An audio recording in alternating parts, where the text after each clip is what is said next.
diversity and inclusion conflicts, discrimination, bullying, harassment, and other stressful interpersonal situations. Joyce is an expert in her field, author of 5 books, a keynote speaker, and a corporate trainer.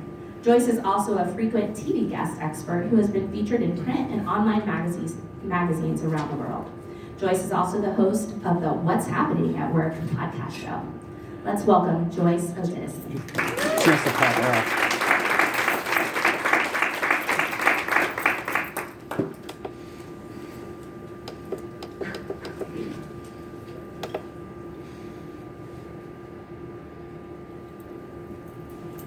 Good morning, everyone. Good morning. I'm so excited to be here with you today.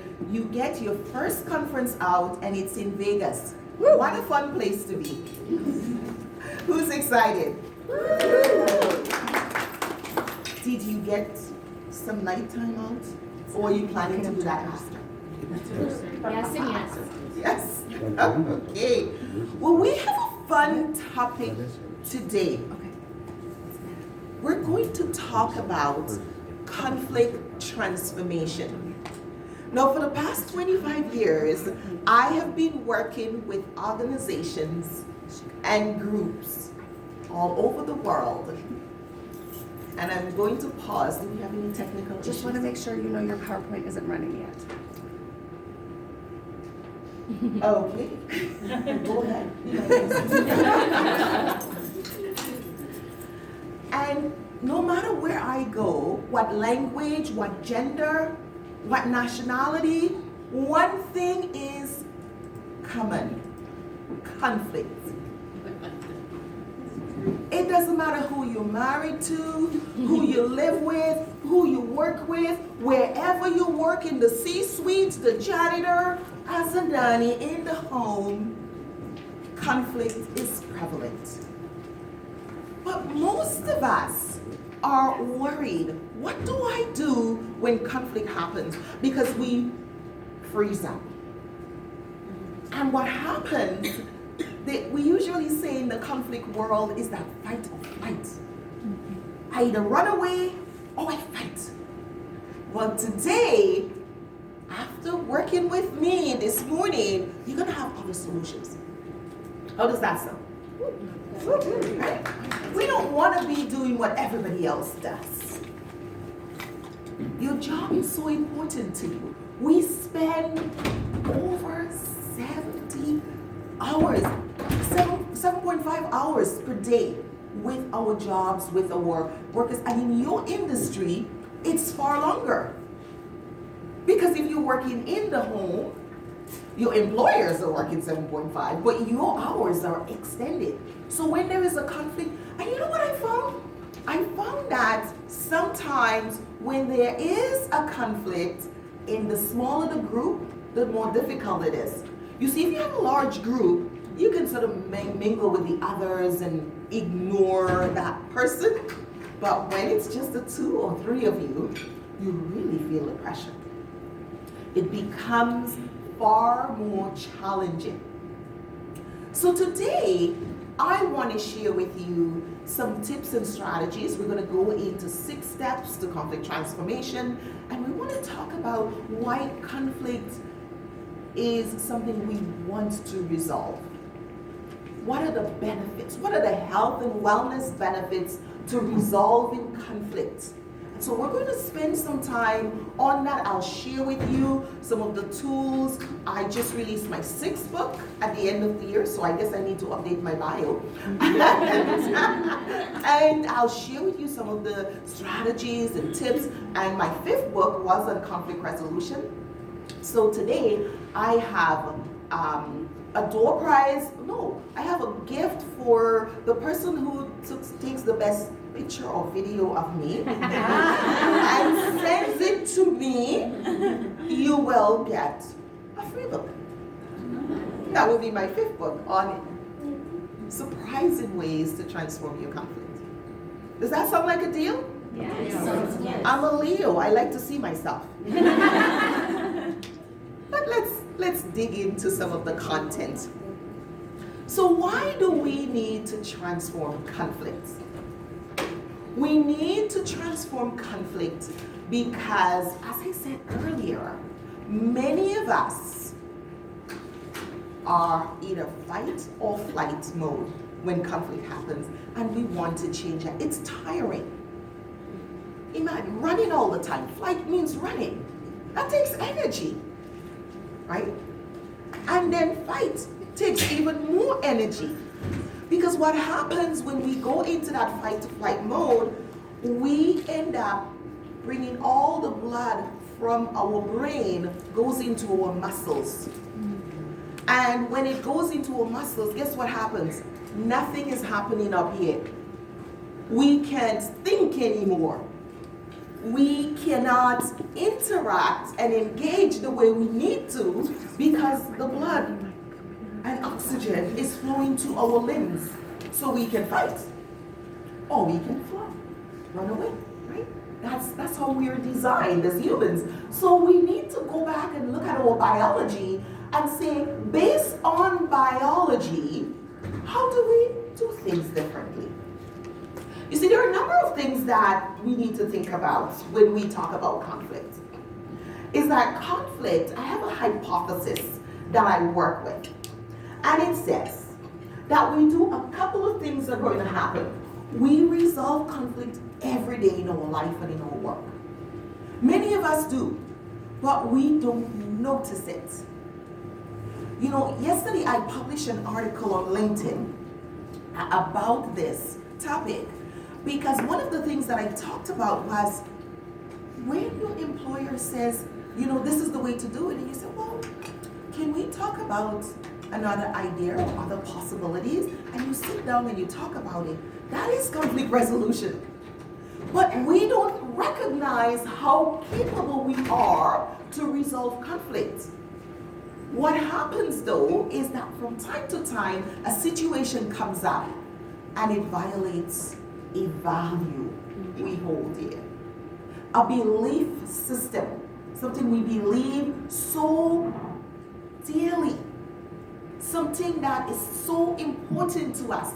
And when those times occur, we become positional. Well, you have to, you can't do that. It's going to affect how I see myself. And one of the things we talk about in conflict is that identity conflict. We go into that place of identity where we now identify ourselves with the resolution of the conflict. We get ourselves into that place where we start thinking, oh, well, if this doesn't happen, then I won't be, you won't see me the same way, I won't be the same person. Right? So that gets us in a place where we are getting in trouble because we have a position. We're holding a position and we believe so strongly that if what we do and if that person doesn't apologize and if that person doesn't behave themselves or if that person doesn't agree with my thought, then I can't work here anymore. Or I'm going to ignore them and not say good morning. Do you know how many people go to work and not say good morning to each other? It's frightening. And I'm like, why? That takes so much energy to remember not to say good morning. Have you ever been in that situation? And you actually want to say, and you're like, oh, I'm not talking to them. I shouldn't be saying good morning. It takes a lot of energy. And we're wasting perfectly good energy to stay in conflict more than to resolve the conflict. So part of mine is that most of us have good conflict resolution skills because it tells us we should be saying good morning, but we have to remind ourselves and force ourselves to stay and not say good morning. And it's hilarious when you sit back and you think about it. The things we do as humans. Interesting. So it's important for us to put that energy into something more positive. Focus on better ways to resolve conflict. So I want to just spend a few moments on the actual definition. My definition, I'm a conflict analyst. I get to make my own definition of conflict. My definition of conflict is that when we come to that intersection of opposing thoughts, ideas, beliefs, values, then conflict happens. Right? It's that intersection. And most of us don't know how to separate the differences. We don't know how to recognize that we have a value difference. We have different ideologies or perspective on this particular issue. So rather, we become angry at the person and we attack the person rather than looking at, well, how does that violate my values? What belief does this oppose? What ideology am I holding? You see, often when conflict happens, there are the latent part, the latent conflict, the ones that are underlying are what we do not pay attention to. And there's a quote that says, what we don't pay attention to often controls us. And our goal is to be more consciously aware of what's controlling us. Not be so unaware that we let these underlying things control our thoughts, our action, and most importantly, our working relationships. Because most people work till 65. Do you know I've been in organizations where people have been in conflict with each other for 10 and 15 years? I'm like, no wonder you've been going to the doctor so often. No wonder your blood pressure is so high. No wonder. You see, I had a client who had a heart attack in my office. In a mediation session. I was having clients who were having strokes in their 30s and 40s because of conflict. And through the years, as I start to see, they would show up and they're like, oh, my sugar is off and my blood pressure is whack and my doctor increased my medication, but I hate my boss. And I'm like, oh, I see. Yeah, that coworker, he's so annoying. Every time I see him, I just, oh, Joyce, I just, and I'm like, just think about our bodies for a moment. And this is actually what caused me several years ago, about in 2010, I changed my company's name from JBA Consulting Services to Interpersonal Wellness Services. Because what I noticed was that so many people had poor interpersonal skills, meaning the ability to communicate, to be assertive, to share their voice, to advocate for themselves, remain in a place of passiveness. And I wanted to be the person to teach them to do that.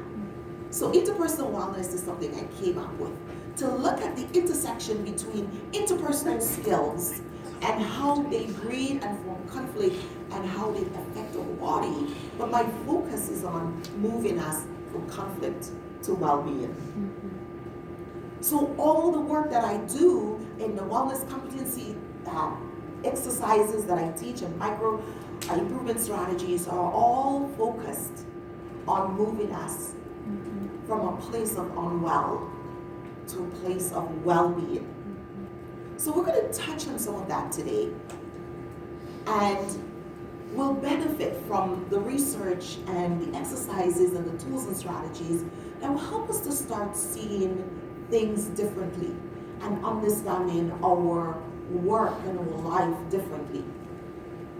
Because I believe that if we are better equipped interpersonally, and when we are well in those dimensions of our lives, we have better relationships.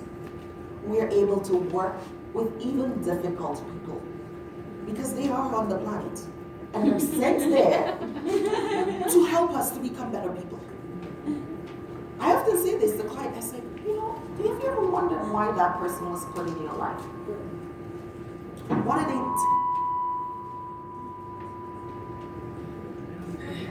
they teaching you? What are they teaching you? What can you learn from being a part of that person's network? What can you learn from their upsets and the way they're treating you? Because you see, life is a school. We're not here all about ourselves. We're here to teach and learn from each other. And it's so great that you're coming together, because part of your learning here is going to be from your peers. And the interaction and the conversations that you're having is going, and I love adult learning, because we bring our life experiences into our learning, and it's a beautiful thing. So let's dig a little deeper into some of the content that I have here. Because often when we are challenged in conflict, we tend to do a couple of things. So here is what I want us to focus on. Reasons why people become conflicted.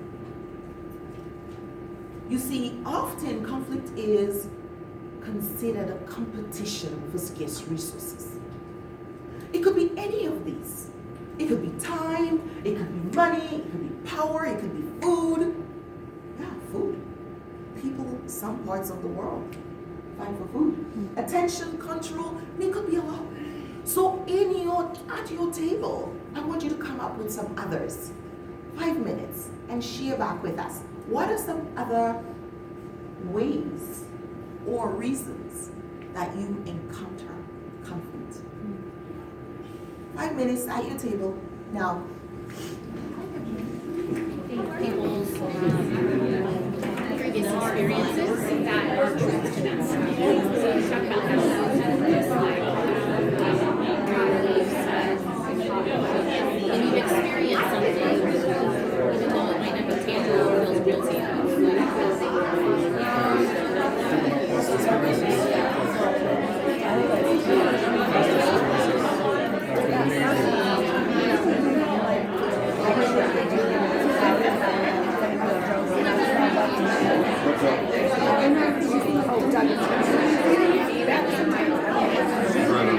I think she's walking around her next week.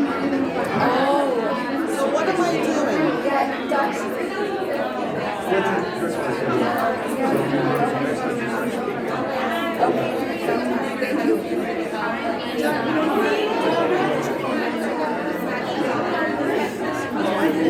Sorry, I left the card, and I was like, I gotta text him. What she said about 795. Or 800. it's beyond the issue. Okay, It's thank you. really to your values, your identity. That's so true. Like sometimes conflict you don't even care, but if it happens to you, then all of a sudden you care. It's important. So I think the values and identity is I never thought of that before. Sorry, I left off. So.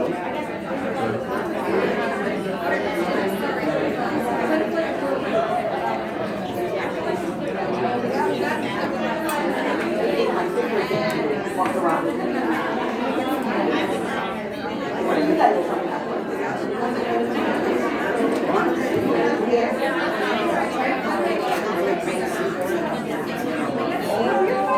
This is the dark side.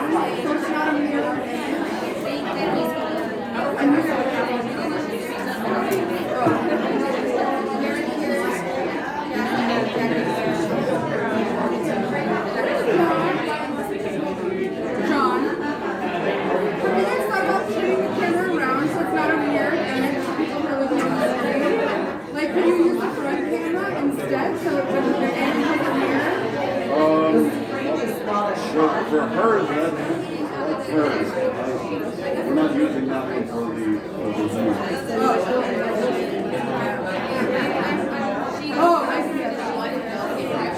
If it's,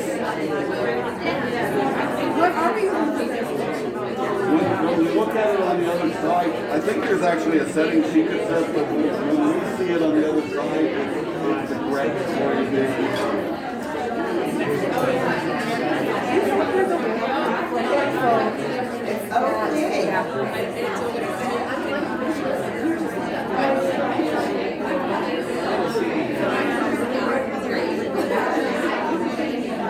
So what were some things that come up at your table?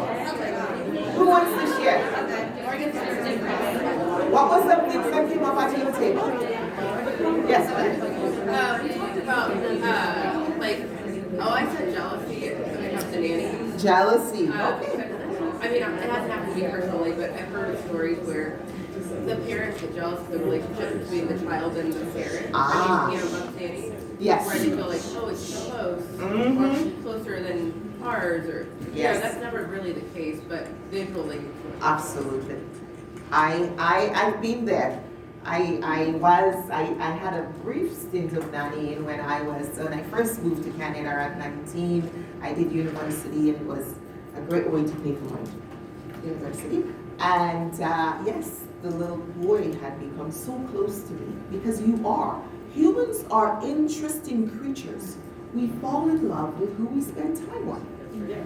It's just a natural thing. And if the parents are not aware of that there's going to be that sharing of love because you spend most of the time with the child. So part of your responsibility is to ask, have they thought about that and what you've experienced, and knowing that this doesn't mean that your child loves you less.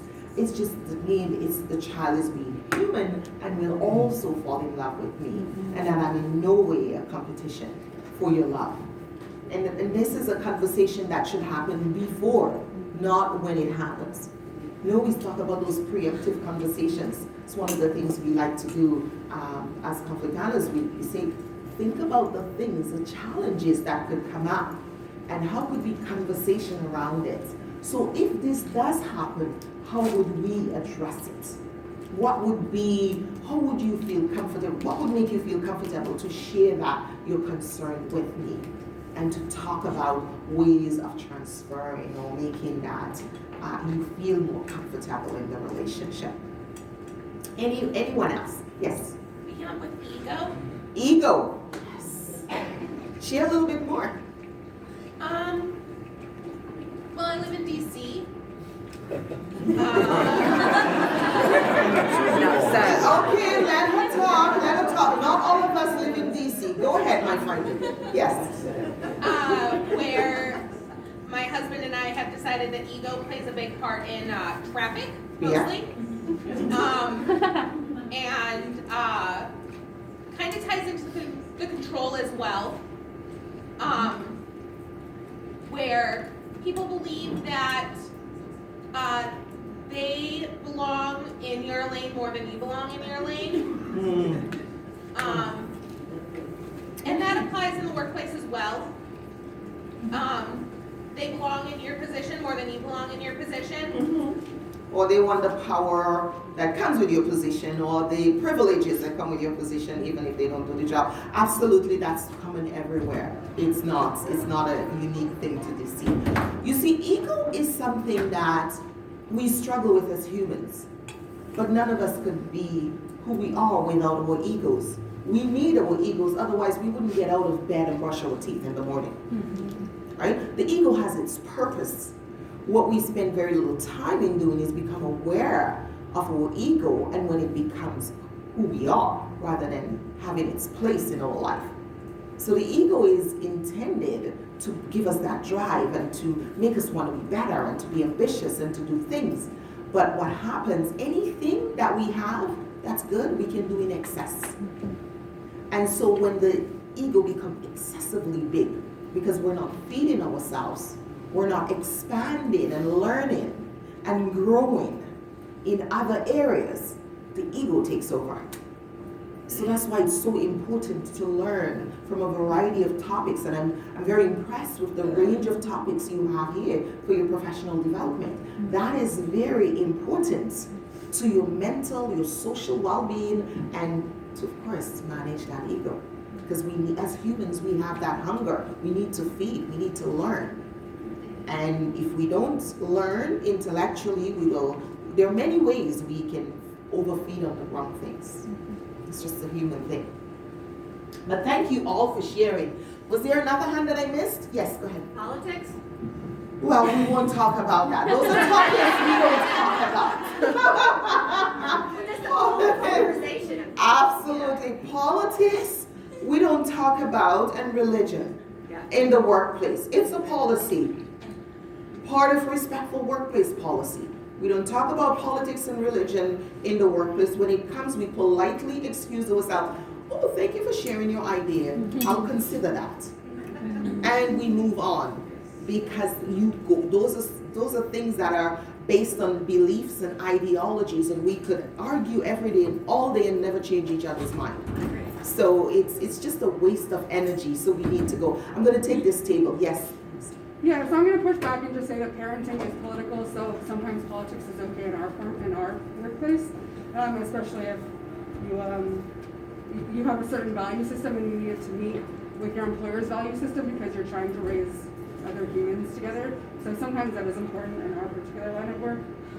But I was just going to say another source of conflict is unmet expectations, broken promises, different ways to show love and appreciation. All those things can lead to conflict. Yes, because we have different expectations. And it's important to have your expectation. Most of you have a contract, right, with your employer. And it's very important that you identify and you read the contract through with your employer, and then you revert back to. In the professional workplace, that's why we have so many policies. Because you know what? I think this policy mentioned this. So this is where you have those conversations. Based on your contract, these were some of the things we have identified that we would work out together. Are you challenged with meeting any of those, or are there issues why this is not met, and can we sit and talk about it? You see, what often happens is that people start fuming about it and fussing about it and then never talk about it. So we'll talk a little bit about that later, how important it is to get things out and dealt with right away. There was a hand over there, was there? Are you doing? It was unmet expectations. Okay, good. Yes. Be clear on what your expectations are. There, and then I'll come to you. Yes. We were talking about communication styles and how that can often be a breakdown, but then I will say that as an agency, whether we call it politics or religious beliefs or not, we often find that the biggest conflict happens recently during COVID with those things. So I don't know if because it's the home and not a workplace, it is a workplace, but it's the home where, it's this fine line, and I'm wondering if you're probably going to get to it, but in every other workplace, you don't talk about politics and core beliefs, and whatever you do in your home is up to you, but we're actually In the your home. Yes. So I'm hoping that you'll get to that, because I also wanted to push back on the politics and religious thing, because it does come up a lot with us as Yeah, and I think when you're looking particularly at nannies who are part of marginalized communities, that can be very important, because they need to know that this home they're going into is not important to those parents to be teaching their kids that the person taking care of them is not a valued human being, right? So on a certain level in this industry, we have to address those politics in an interview, or try to feel. Maybe we should define politics. Maybe my definition of politics and yours is very different. So why don't you explain to me what your definition of politics is? I mean, for me, if you're going beyond political party, it's that core set of values and beliefs about how the world should be run and operated. Okay, so things like abortion, things, does that come up in your workplace? No, I mean, not for Give me some personally. examples of I'm what. talking about a family that very much believes that people that are part of the LGBTQ community don't deserve equal rights. And if you have a nanny who is part of that community, that is not a safe home for her to work in. Absolutely. And she needs to know that before she signs a contract. Or him. Absolutely. Exactly. I apologize. Thank you. Or Okay. they. Yeah, so. Or? Or they. Yeah, Oh, they, yeah. exactly. Okay, So, Okay. but that nanny, that individual needs to know before they sign a contract with the family, whether or not that environment is a safe place for them. okay, so now I understand. I thought you were talking about political parties. So you're talking about the politics of life in terms of safety, basic safety. So we call that psychological safety, we call that human rights. It's your human right that there are 12 grounds that you're protected under, and that should be part of every contract. If it's not, you need to really ensure that it's In the not. United States, though, unfortunately, a lot of times the political party does delineate their responsibilities. So not always enough, but for a lot of people it does. So if you describe them in a particular political party, you have very strong beliefs one way, and then Yes. and that's what we create those environments. So, for instance, if I was of a particular orientation, I wouldn't want to be working for a family who are opposed to that. It's basic. It makes sense. And you would have to do your due diligence as the agency to ensure that that is met. So how do you go about asking those questions? You would have to do your interview and your screening process just like every employer. So for instance, if an employer is hiring and they're bringing in, so we have situations where human resources, you have to do those due diligence because you have a responsibility in an organization to bring in people of all gender, all classes, all races, all orientations. But in the homes, it's different because there is no responsibility. As an agency, you're required to hire everybody. But when you place them, your responsibility is to ensure in your screening process that there is a match, right? So I don't see that as politics, I see that as basic hiring requirements. And something that would make your agency look really bad if it's not done properly. And so that should be part of the contract, that should be people shouldn't be living in hiding and shouldn't have to be afraid for their own safety at work. That's very, very important. So I don't define that.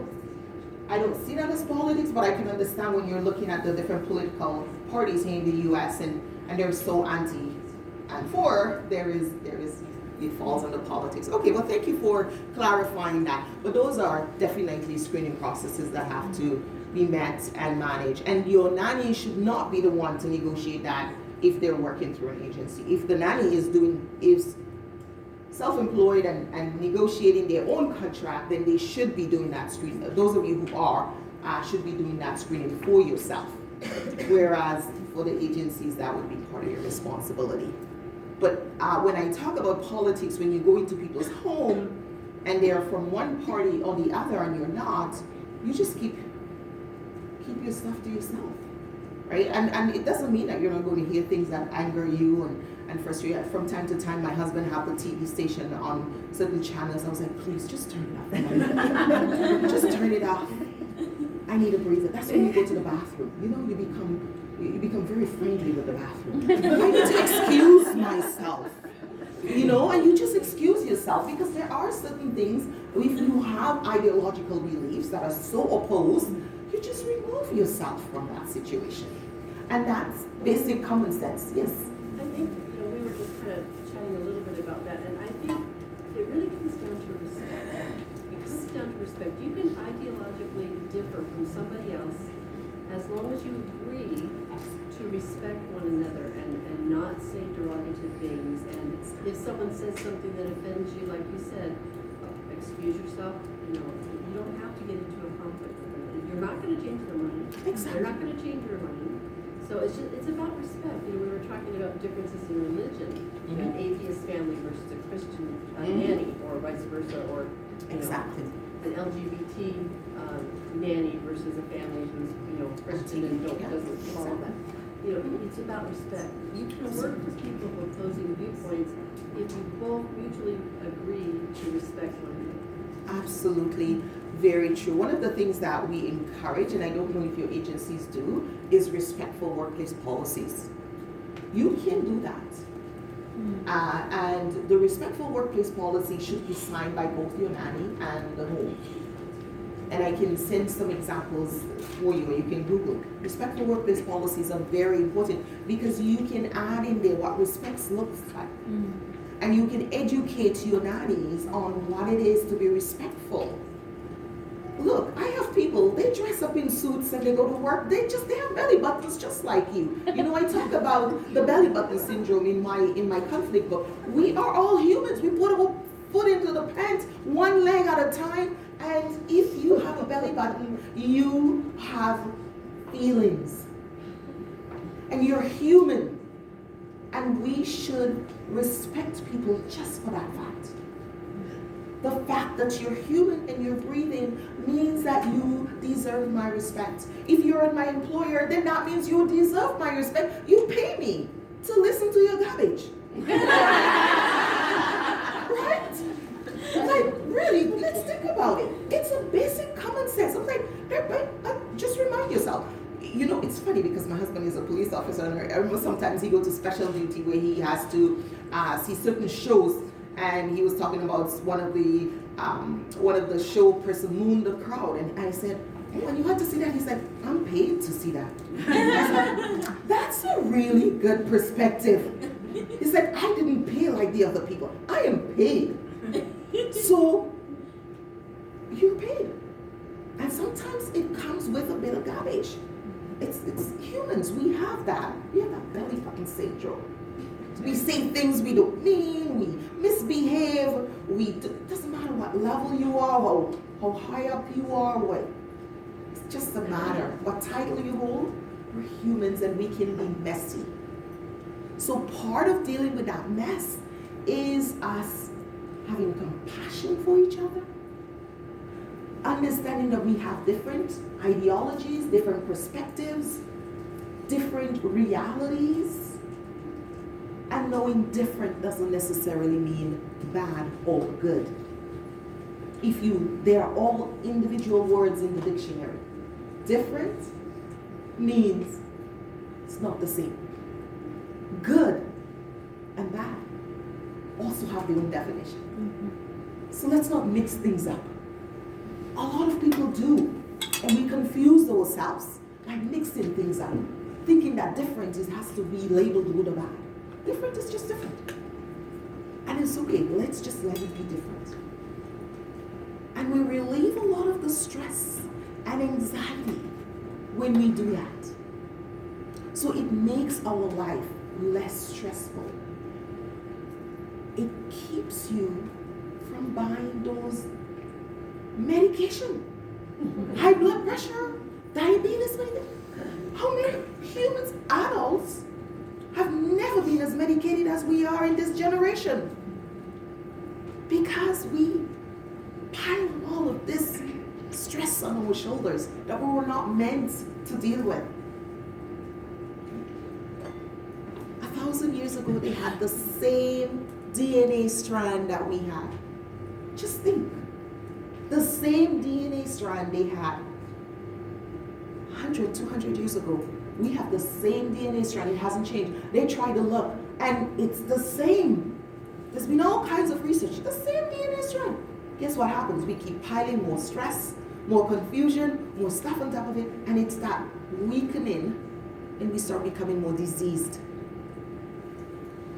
So we need to control that. Nobody can do it for us. There is conflict everywhere. Have you gone to the grocery store? Toilet paper. Right? Remember COVID? You couldn't get toilet paper. People were fighting for toilet paper. And you're like, what does one have to do with the other? I don't know if you were as confused as I was, but I was like, toilet paper? COVID? We confuse ourselves. I don't think the people who were fighting for the toilet paper even knew why they were fighting for the toilet paper. We just do, we react instead of thinking. Remember we talk about fight or flight? We react. And my goal is to remind you that there is, between the stimulus and the reaction, there is a pause. That's why humans have been gifted with the highest intellectual abilities in all creatures on the planet. so we can pause. We have the ability to pause and say, what am I thinking? What am I feeling? And what is the best way to communicate it? That is what we can do. We can ask, what am I feeling? What am I thinking? And what is the best way to communicate it? That we have the ability to do. I want to remind you to do that. Because too often we react. We react without thinking. And that gets us in hot water. Right? Gets us in trouble. Gets us in that place where we are not quite sure what we're doing, but we can see the damage. You go back and you're like, oh, well, seems like something's happened. The curtain is being torn, things are happening, and no matter where you are, the C-suite, the grocery store, and the nannies, you took this job because you thought you love working with babies, didn't you? Didn't you think that all you had to do was kiss babies and try and wipe their bum, put them in Dutch diapers, and make them smell so sweet and cuddly, right? We all love that, don't we? I have 2 children. Those are my favorite times, when they couldn't talk back. When I could just smell them and cuddle. Doesn't stay that way very long. It's a blip. And that changes, right? Didn't realize all the other stuff that came with it. All the other things that came with it. You shouldn't have an opinion. You should do what you're told. This is my home. You have no say. But you do. This is your workplace. And you have a right to have safety in your workplace. You should be able to advocate for yourself.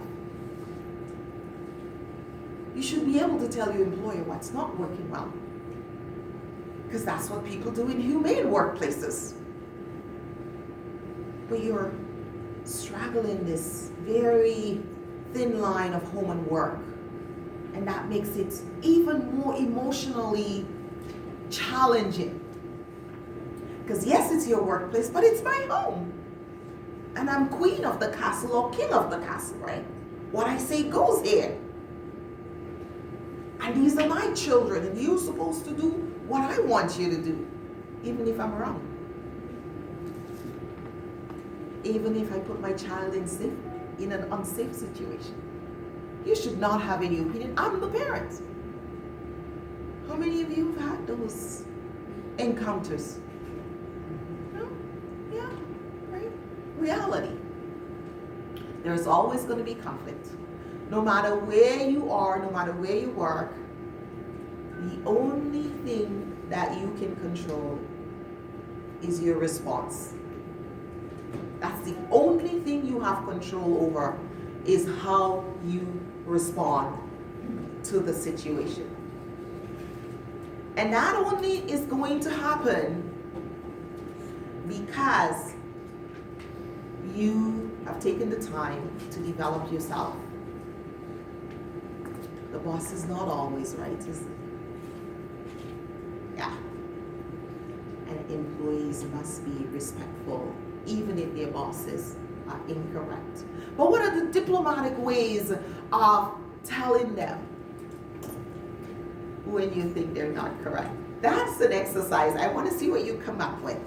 How do you tell your boss that what they're doing is not right?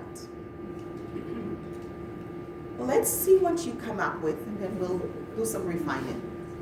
In your groups, 5 minutes. Let's get to work. If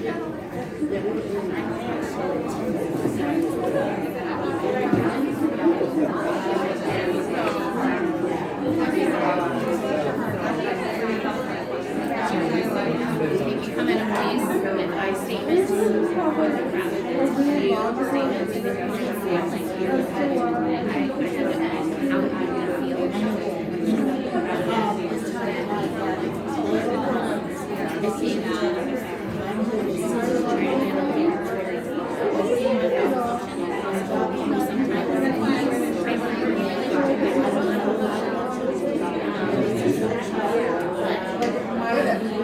Perfect. I didn't want to do it regarding the Perfect. Well, you know what? I got to see you do that. To be honest with you, I would have to do what you're doing. I would have to practice something. So Who was my friend? totally. Real quick. Guys, so feedback. Yeah, I've been following you. Oh, you are really okay. On this camera, I haven't been following you. But I will get you I have also figured out how to make the straight and not backwards. It's you. I didn't want to do it. I didn't want to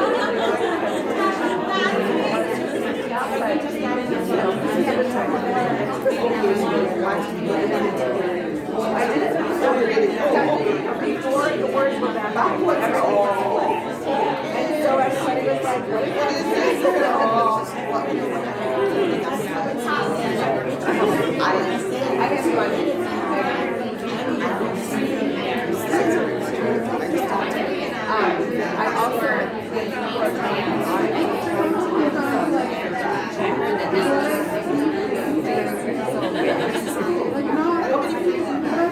I we were to tell her that the whole of the room and a lot of them were to attend to make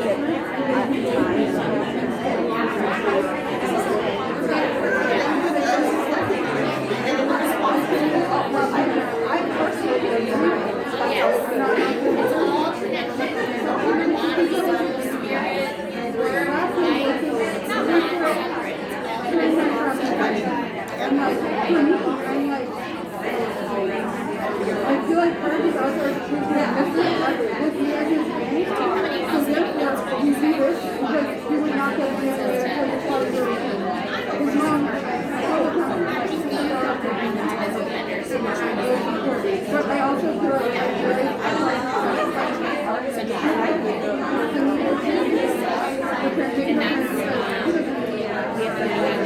Oh, it's right here. well, not about sometimes, yeah,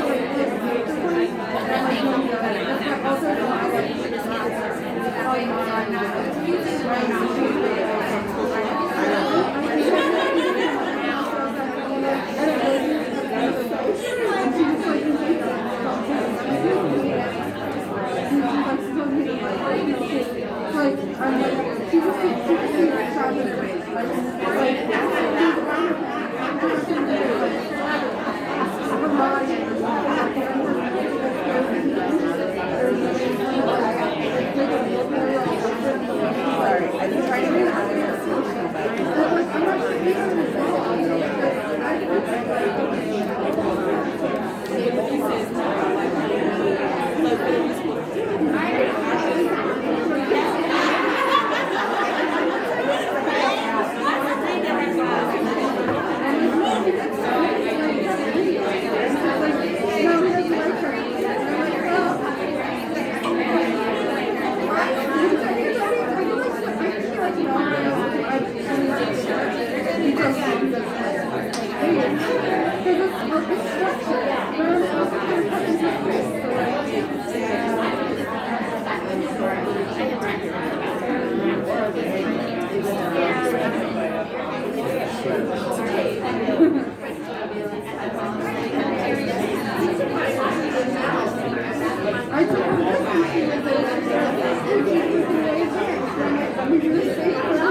Okay, guys, let's come back. I'm curious to hear how you go about sharing your differences of opinion. So who would like to start? I haven't heard from this table. Oh, sorry. Yeah, could someone from your table share with us? What were some of the ways to go about? Sure.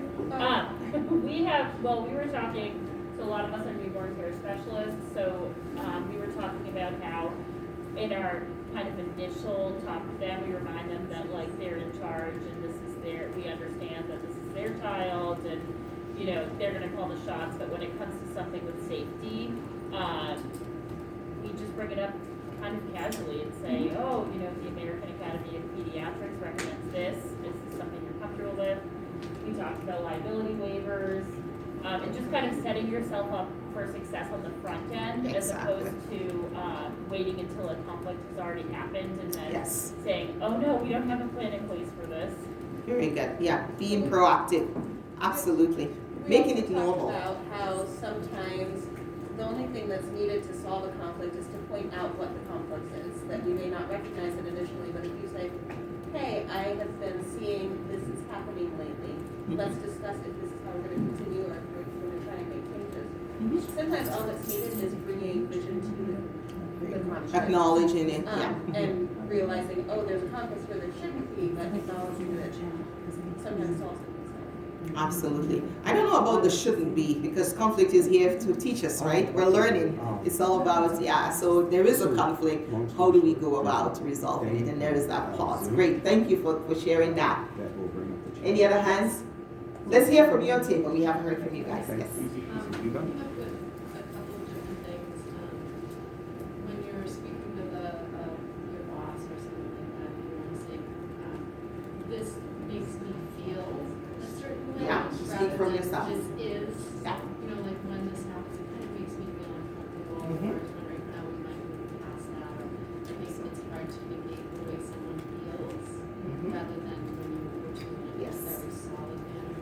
Also, like when you're a teacher and you're having a teacher conference, you always start off saying something really positive about the child.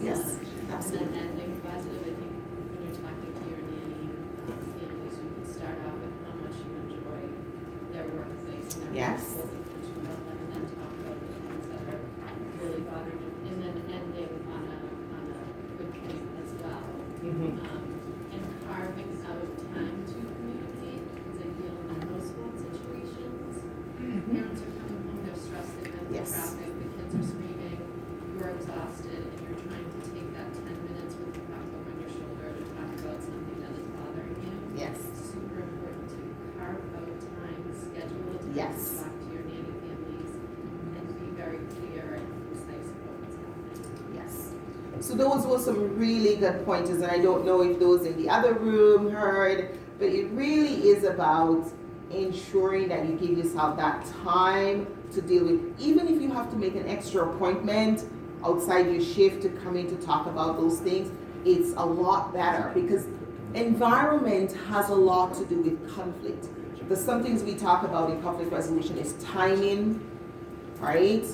Place, opportunity, environment, what's happening, distractions. All of those things can prolong a conflict or have a conflict continue, becomes more convoluted.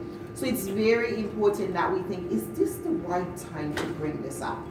And also not expecting them to give you an answer right then and there. Give them the grace to hear you. And take time and maybe say, like, we don't have to come up with a solution right now. I just want you to hear me and let's revisit this one. Exactly. I think parents can be put on the spot, they get defensive. They don't, you know, they start to spiral. I think just letting them know that they can take the time to Exactly. I think on that same topic, sometimes sending it ahead of time, like an email, say, hey, I'd love to have a sit down on X, Y, and Z, and just sort of give like the points right there so that they can sort of ruminate on it, and then they're not as defensive once we do have to sit down because they've been able to think about it or whatever, versus it just getting thrown at them and then they're like, whoa, like. Yeah, it's called preparation. You give people time to prepare by giving them. It's the same strategy we use in the corporate offices, where if you're going to bring an employee in for a discussion, or you actually have to set up a meeting, let them know why they're coming in, what is the overall issue we're going to be discussing, and they can have time to plan, to think about it. And the same thing happens. As I said, we're all humans. Where you work doesn't determine if you have conflict. It's how we respond to the conflict, how we address the conflict, making time to address it, making sure that we recognize that we have to deal with stuff. And we'll talk about We'll go more into those 6 pieces that I wanted us to talk about. Those 6 steps, we'll address that. I think I'm going to flick over to that. Yes? We talked about when, especially if it's something safety related that you need to address with them, not coming at them in an accusatory way. Something, you know, the research shows that this topic should be done rather than saying like you're doing this wrong or that's not right, and just being very careful about how you word that so it doesn't come off as an attack to them, but it's more, you know, that here's what the new information is or like the factual information is. So sharing information rather than criticizing or correcting. Right? So if you share information with me and you ask me back, well, just what do you think about it? Is this something we should be trying? What are your thoughts? It's a lot more invited. So we want to invite new ideas. We want to invite people to consider new ideas rather than throwing it at them and expecting them to just jump ahead and take it and move ahead with it. I saw your hand over there. Yes.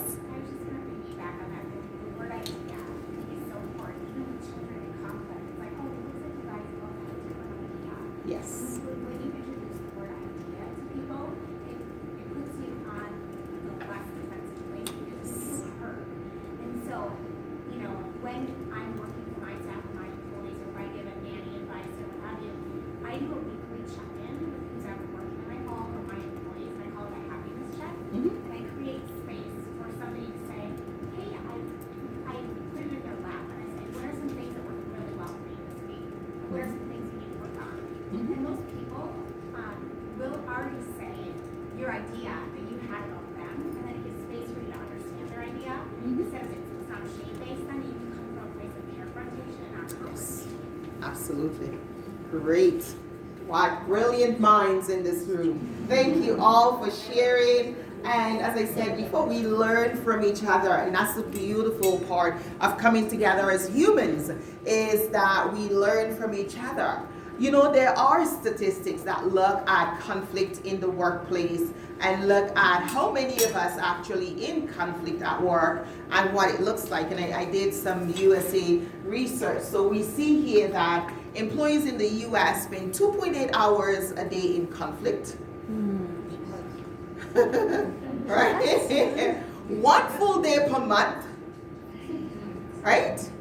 And whether it's half a week or two to a half a week in a year in conflict, I think that's way too much time. Way too much time, right? So it's very important for us to start thinking about the wasted time. The amount of time we spend in conflict and the amount of time we spend afraid to deal with the conflict. Because we spend a lot of time, I have, you know, sometimes employees say, Joyce, I stay in my car and I cry and I have tummy ache, I feel upset, I feel queasy, I have to psych myself up to come into work. I hope none of you here are having to do that, right?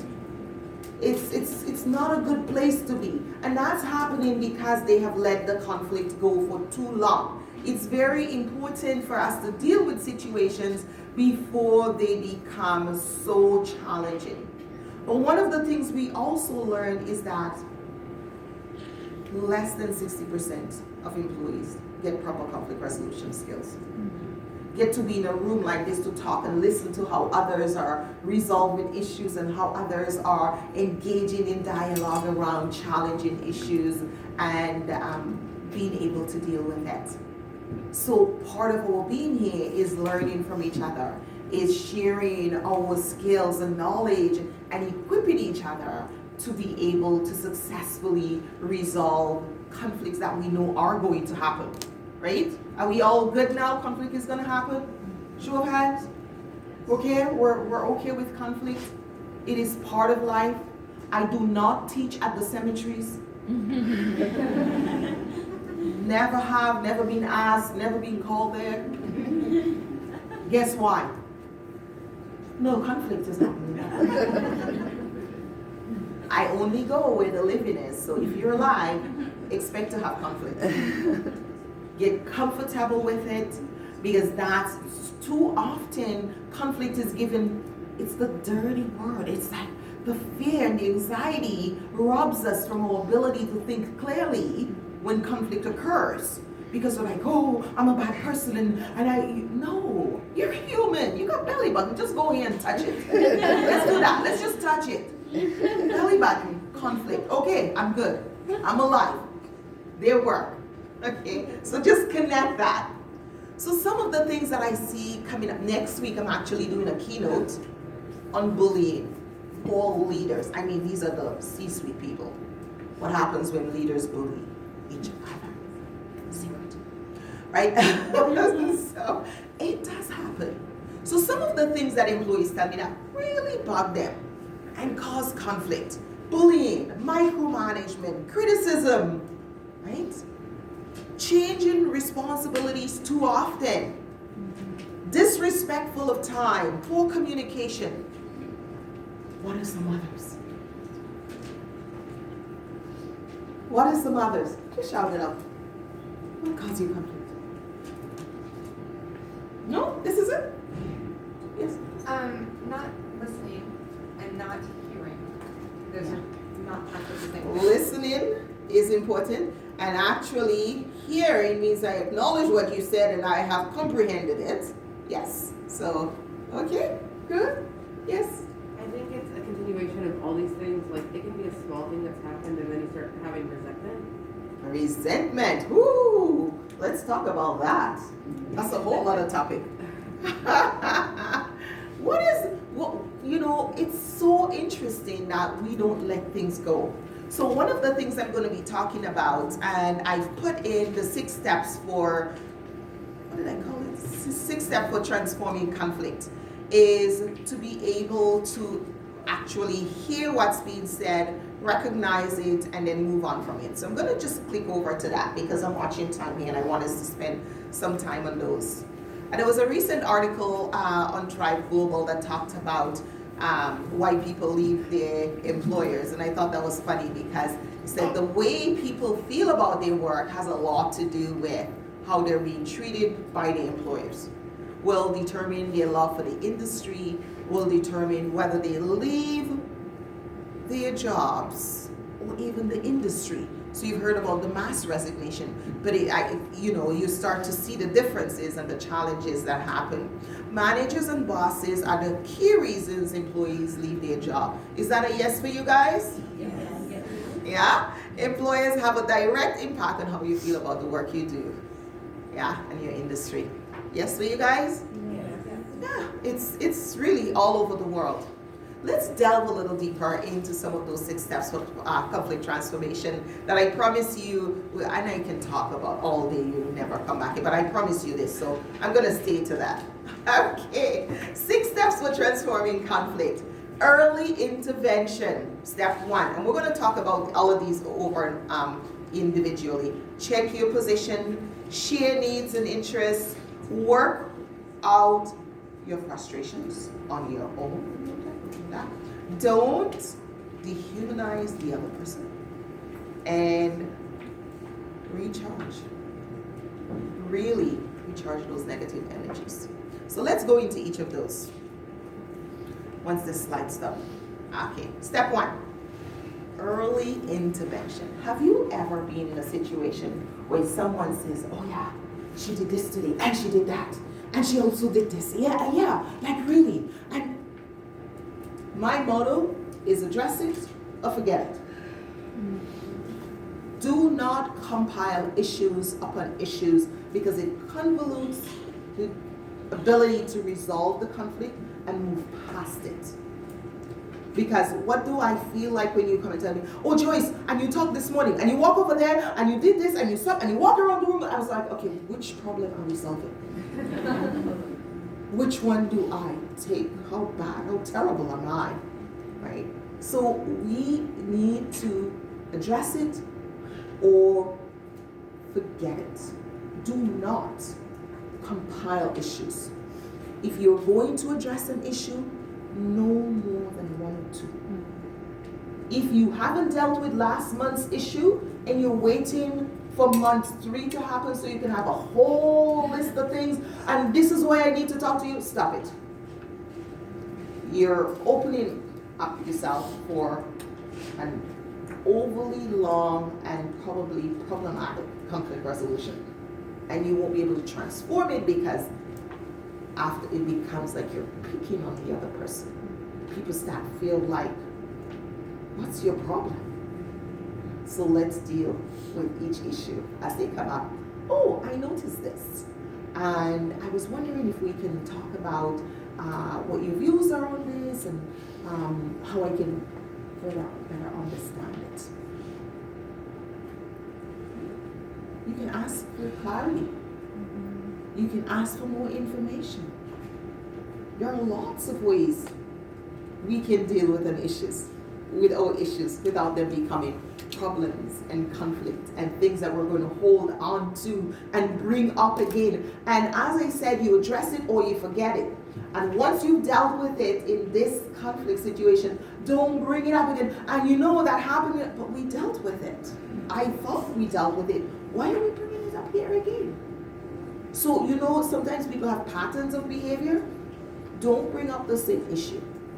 So, you know, and I'm just hoping that we can deal with that so it doesn't manifest itself in a different way, or that I'm not able to deal with it, or we're end up with challenges dealing with it. So just identify the issue and do it. If you choose to ignore it, fully ignore it and let it pass. Because if you come and bring it up when another issue happens, now we're dividing the attention, and that creates sometimes a stalemate and makes it difficult to resolve the issue. Are we good on that one? All right. Point number 2. We're going to step 2. Check your positions. What are your positions? Positions are those things we come up with. Says, you must apologize for me to feel. Those things we say that has to be conditions in order for the conflict to be resolved. Remember, the other person has positions too. So if you have a position and you feel that they should apologize, ask yourself, I wonder what their position is. And be willing to listen to their positions. Because that's what happens in conflict. Sometimes people are stuck on their positions and they're not moving to needs and interests. So what do they really mean? Ask yourself, what does it really mean? Is this a position? Is this something I'm asking to have happened for me to feel better about this? Or what really is the solution? Because those positions tend to come from a very emotional place. They're stuck on our own values, or ideologies, or beliefs, and those are personal to us, and they're not necessarily that to the other person. So sometimes we get stuck in positions and we're not able to move to the needs and the interests. My need is that this be a safe and respectful place. My position that you apologize and you say you're sorry is what's going to make me feel better. But does it actually meet my needs? My needs is to say, this has occurred, how do we move past it? How can we ensure that this doesn't come up again, or that when it does, and if it does come up, we have a way to deal with it? That's what you really need, right? But our position is like, you gotta feed that ego, right? And we get stuck in that position oftentimes and not able to move. So we want to be able to move. And it's very important to talk about your needs and interests more than your position. So really look at yourself and ask, where am I? Step 3, share those needs and interests. What is it you need? A safe workplace, a respectful environment, clear directions, fewer changes to your responsibility, not deviating from your contracts, clear and concise communication. Those are needs and interests. But when we're stuck and I need an apology, and you must do this differently, or I need you to be a better mother, or we're stuck in those positions. And we need to move to the interests, safety for myself and for those in my care. Let's talk about the things we really need and less time on the things that are positional, that are important to our ego, to our values, to our belief systems, and more on the needs and interests, because usually we're able to find common grounds around needs and interests. Right? We're able to, and many times when we go through and resolve the needs and interests, we find that actually those positions are seeming less, they're being met through the meeting the needs and interests. So let's think about those pieces when we go into, when we're looking at transforming conflict. As I said, conflict is going to happen. It's how we respond to it that will make a key difference in where we move forward for transformation. Step number 4, work off your frustrations. Right? Make sense? Go for a walk, go for a run, go for the gym, climbing, hiking, skiing where you have it in the winter. It's long. Sometimes we get cabin fever, locked up in the house or indoor. For those of us who, I live in central Canada, closer to Minnesota and Chicago. And yeah, so those parts of, we're cold. We can have winter for 7 months. I took up cross country skiing this year. I was like, I'm done. You can't fight it, you just join it. I was there, and I wasn't the oldest one learning for the first time. You see, I said, look, those are the smart ones. Instead of staying grumbling, it was a cold, brutal winter. I can't remember this much snow. So I enjoyed it. So it's find ways to get the stress out. Don't stay locked in. Find ways to go for a walk. Just deal with it, because what's going to happen is that when we exercise, our brain secretes different hormones, right? We get that high, that happiness hormone, and then you start to see things differently. You start those positions start easing away, and we'll hold onto those positions. We start feeling more into ourselves, and we're better able to articulate our needs and our interests and express and negotiate, because life is about negotiation. Hello, did you have to talk to yourself this morning to your alarm clock to get up? Life is about negotiation. You have, from the moment you wake up, you're like, should I wake up now or should I stay for 5 more minutes? We're negotiating all the time. So it's okay to negotiate in your job, in your work. All right, let's go to point 5. Don't dehumanize the other. Ho, ho, ho. We are good at that. Oh, that person is, right? We could call them names. We have different names and heads for them. They got 3 heads, 6 belly buttons, 5 feet. Right? We dehumanize them. And what happens when we dehumanize? We start to stop seeing them as somebody's wife, somebody's mother, somebody's daughter, somebody's friend. Somebody loves that person. Hallelujah. Right? There must be something good in them. Let me start to look for it. Because when we focus so much on the conflict, we start to see that person as arrogant, nasty, stupid. And the names, I could write a book just on that. Right?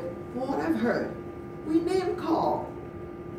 And we start to label that person to all these names. And when we do that, we're less likely to want to sit at the table and find common grounds with them. We're less likely to see that person as just another human being with only one belly button, like me, and who may have positions and interests and needs, whom I can sit with and talk with. So this happens when we keep things too long. You know, we talk about point 1. We don't deal with issues. We just compile them. And by the time we come to the person, you've done this and you've done that, and since I've been working here, you've made my life miserable. My life has been hell. You're the worst employer I've ever had. How are we going to resolve conflict doing that? Right? So tirade is not a dialogue of conflict transformation. So we need to deal with the issues early, so we don't get to that place of dehumanizing the other person. and we're actually can sit down like humans and have human conversations. People do mean and horrible things to each other at work. How did you wake up this morning? What did you pray? You certainly, or you prayed to something else than what I prayed to. How did you go about your day to do this to another person? People do really mean and nasty things. They cause people to get fired, they defame each other, they just do horrible things. They write whole articles just to make someone else look bad. Oh, we could talk about that all the time. So let's not dehumanize the other person. Let's spend time to look for what's good in the person. You know, this person has done this, but they are also a good mother. They're also a good friend. You know, they're a good wife. I've been looking at the way they're, you know, they decorate their home nice. Look for the things, even if it's hard. Start to look for them. You must find a few things. Dwell on those, and then go to that place and start saying, let me speak to that side of that person. I think somebody who decorates their home so nicely must have an interest in how things look. Let me speak to the person based on that. So you start to look at ways to get a conversation with the person that works. Point number 6, which is our last one. Remember, we were going to 6 points. Recharge negative energy. What often happens is that when we have conflict, we are anxious. We're not secreting oxytocin. It's usually anger, frustration, and upsets. And we are just living in negative energy. And we need to do things like prayer and meditation and just visualization.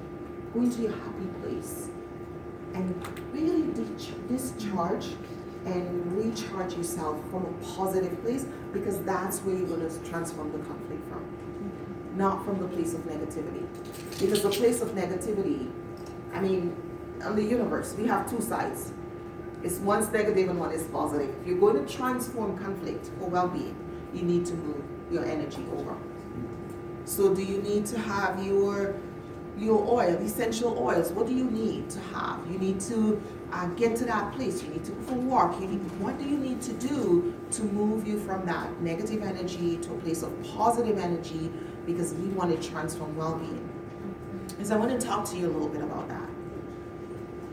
Too many of us are getting sick in the prime of our career. Too many of us are getting sick. There's a whole department just naming diseases. Diseases that my great-grandparents never existed. Even my grandparents never existed when my mother was born, are prevalent today and affecting us. And a lot of it has to do with our thoughts. And when someone does something, we start to see the negative side. And we start dehumanizing. And we start putting ourselves in that place. And it's important to resolve conflicts at work so we maintain our well-being on all dimensions of wellness. And I told you I was going to share a little bit about the work that I do and some of the pieces I did in my latest book. And this is what I'm going to do, is all focus on why we need to do this and what I have been seeing. There are more autoimmune diseases and digestive diseases and forms of cancer that were not there 25, 30 years ago.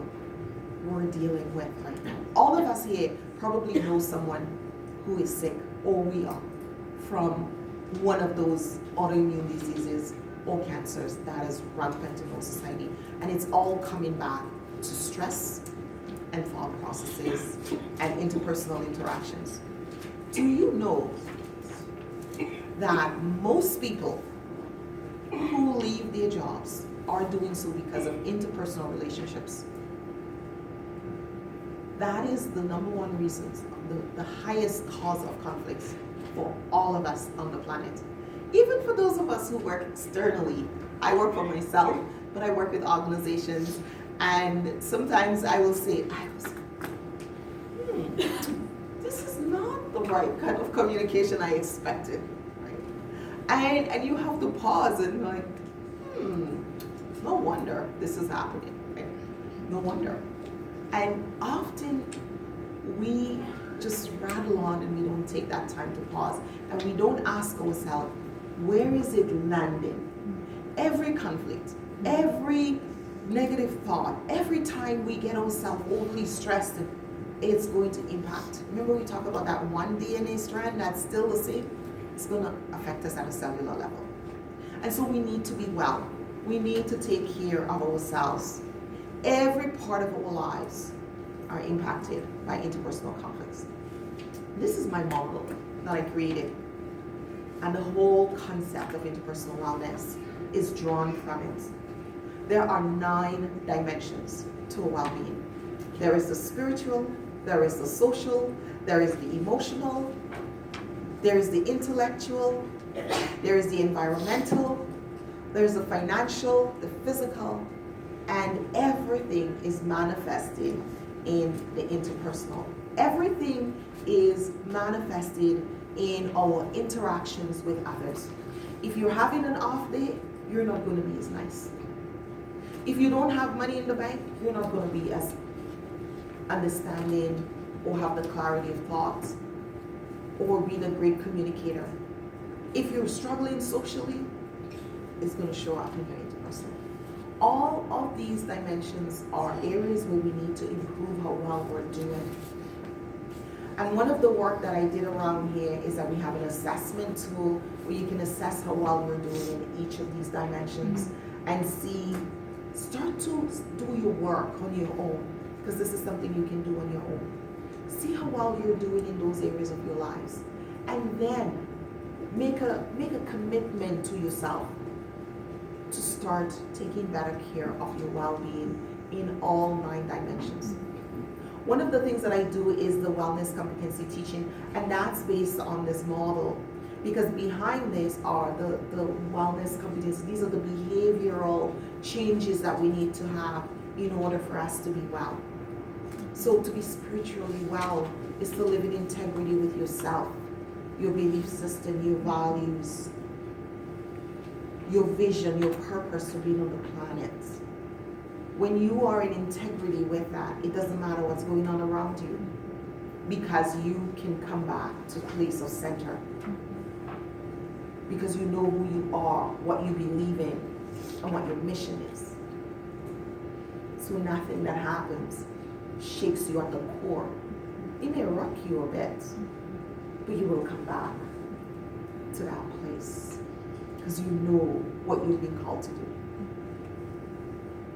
And you're going to be purposeful in your life. And that's why we've linked integrity with spiritual wellness. Social wellness, the competency we deal with there is responsible communication. Meaning that I'm not going to sit and wait for you to communicate effectively. I'm going to take responsibility to engage with you so that our communication is clear, it's direct, it's understanding. And I'm also going to take responsibility to sit down with you for conflict resolution if my communication is not clear. To clarify and to not do harm with my words. Then, emotional.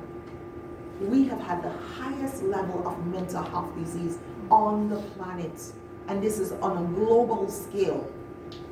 I remember teaching probably 15, 18 years ago when the World Health Organization said that by 2020, mental health will be the highest cause of workplace disability on the planet. Guess what happened in 2020? They did not predict COVID-19 when they had that prediction. COVID-19 came and it exacerbated that to the nth degree. So when we had we were planning for mental health crisis? Or we're just in a mental health doom? It's just part of the reality. And everywhere I teach or work or any organization, it is an issue.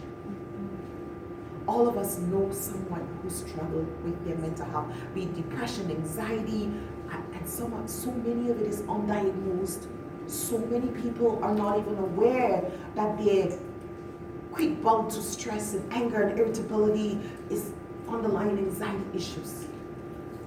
And so one of the pieces, the competencies that I teach is self-mastery. And my goal and my work and what I do for all of 2022 is teaching, the wellness competency teaching. This is work I have pioneered. And in January, we work on integrity and spiritual wellness. February, we do social wellness and responsive communication. We just finished March. We were doing emotional wellness and self-mastery. Because at the core of it, we need to connect back with who we are, our emotions, and then we need to align it back to integrity of who we're meant to be. And until we do the connection, every aspect of our life is interconnected. And until we do those connections, we are going to be dislodged. And we're going to be moving in these waves without understanding who we are. And it's impacting our mental health. And so we have occupational wellness, where most of us in our working life, we spend most of our time in the workforce, and that's where we have a lot of challenges. And in there, we talk about engagement will work, the kind of work that we do, and what we leave behind, our legacy. That's what we do in our jobs. The children you're taking care of, that's legacy, what you're doing, legacy work. That will determine the people they become. So the people that might take care of us in the nursing home. And please take care of them. I want to be treated well in the nursing home. Yes. And then we have intellectual wellness, where we go into capacity building. And environmental wellness, where we go into interdependence, recognizing how much we need each other. All of us need each other. If the sun doesn't shine, we're obliterated on the planet. We need the sun to shine, we need rain to fall, and we also need each other because we're a network. And then we go into financial wellness. And we start to look at innovation, creativity, and how important that is. And then we do physical wellness, which is vibrancy, taking care of our physical self, because that's incredibly important. And then, my favorite, of course, interpersonal, is that resilience, because resilience comes from the relationships we have with each other. The way we feel about ourselves and the people around us is what motivates us and gives us the bounce back we need to start and to pick ourselves up when things fall apart. And our integrity in who we are is what keeps us going. So this is what I wanted to share with you today. And I just want to ask you on a show of anyone, what is one thing you're taking away from here? Any of the table, just put your hand up and tell me one thing you're taking away from our time this morning before we go to break. Yes? I would say that the 6 steps that you shared with us will be really relevant for probably everyone in this room, all different facets of our industry. You can really apply those to the children that you work with, the families that you work with, if you're an agency, the nannies that you work with. I think that our wellness is important. We want to keep all that stress inside of us, to remember to let it out, because we're killing ourselves. Yes, we are literally doing that. Yes. Yes, go ahead. The reminder that the only thing I can control is my reaction. Your response, yes. Not reaction, response. There's a difference between reaction and response, yes. Thank you all for your attention. I'll talk to you later.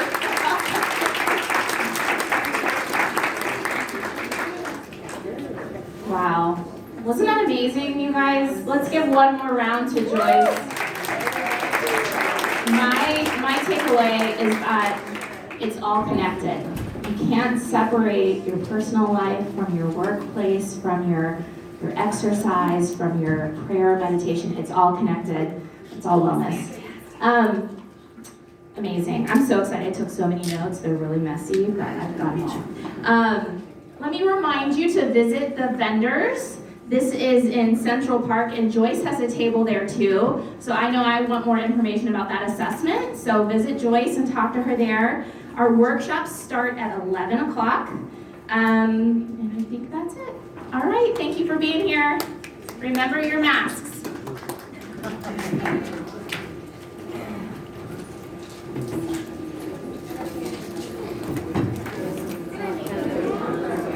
I think about balance. Oh, I did have some people, some of the screen was hard to see. Is there a way you can email me the slides? I'll look into that. Okay. Let me invite you. I'll be able to do a teacher's vision. Okay. Attendee vision. That was great. Oh, thank you. Okay. So a lot of the stuff just is going to be used next time. She's going to be the next presenter. She is. We got a break, but so she can just leave her stuff hooked up. I'm not going to need it. I'll be back for lunch. Are you broadcasting to the other room still? For lunch. Not for the next session, but for lunch. Oh, okay, So there's a breakout session now, and then lunch we're going to broadcast again. Okay, got it. And then there'll be another couple breakout sessions. So are they using that room separate, or is that just a dead room right now? They're going to use it for breakout session too. Okay, you got it. So I'll go ahead and unplug that way they can plug in the new. Yeah. Well, I guess you'll just put it on your laptop. I just need to mute it. That's all I need to do. Okay, yeah. Okay, great. Yep. I just changed it for you. The speaker is right. Okay. Done. Look in a second. The speaker is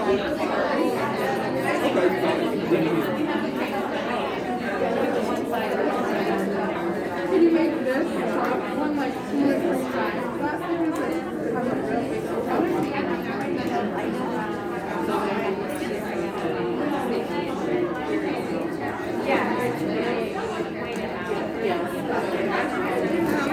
Is it okay to leave my laptop? Yes. Yeah. So much for a lovely inspirational speech. My name is Eva. I'm with Seattle Women's Network. Okay, good to meet you. Good to meet you. I love everyone that I'm with. Thank you. Can I get a picture with you to send the girls at the office behind? Have a little fan girl.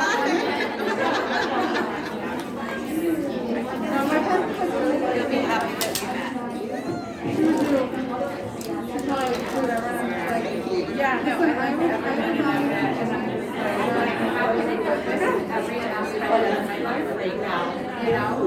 So you should put the assessment to the table. My husband is going to be over there.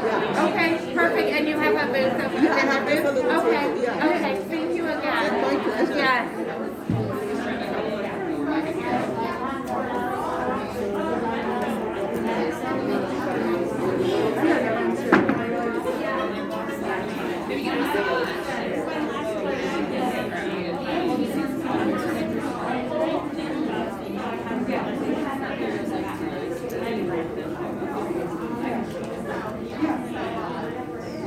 Thank you so much for your knowledge and info. I took an amazing photo of you, but it's a little from a distance. My camera's not good. I'm not. Well, you tried. Across the room, down the hall. Yeah. And I'm teaching a couple more sessions, so see, there's more time. You can come closer. Oh, when I come up like this, taking pictures. Absolutely. Smile.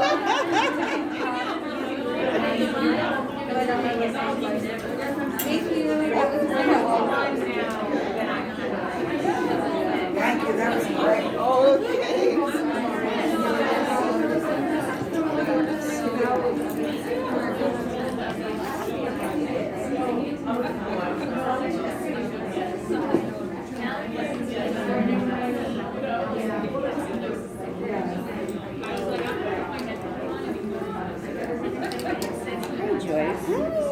My My name is Kenda, and I'm going to be your moderator for your next workshop. Okay, well, it's good to meet you.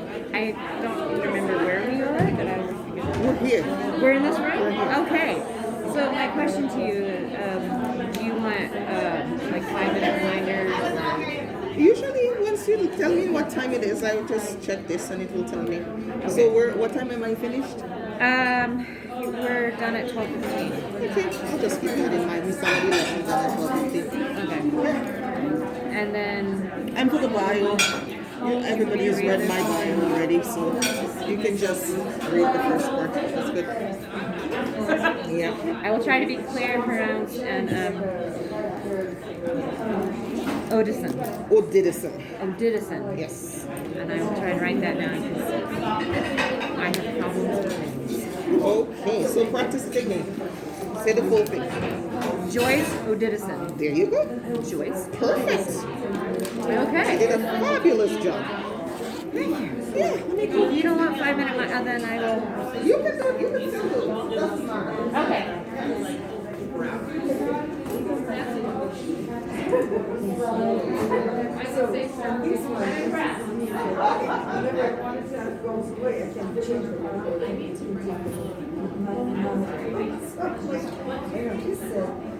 I'm sorry. Sarah.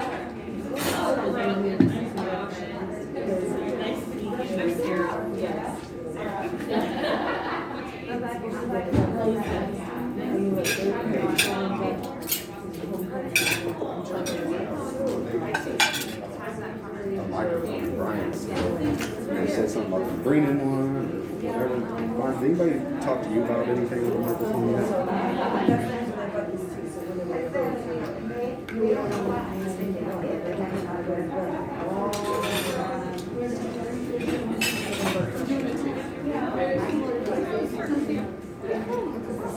Yeah.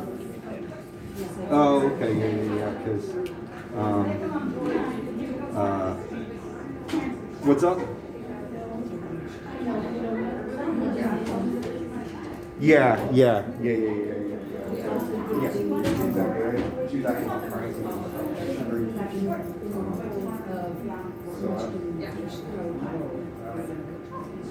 Thank you. No problem.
message says. Meaning, go buy yourself. Don't wait until he gets My kids are the same thing actually. I did mine. Well, we'll see you around. So nice to meet you. Thank you, girl. Same to you. I need you cards by the way. I wanted to, you know, I get friends calling us from all over thinking that we are global. And So, then we're global.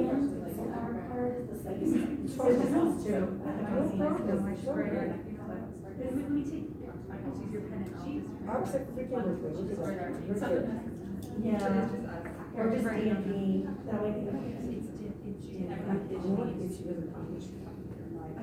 It's only on. Yeah, somewhere. Yeah, she's just telling her.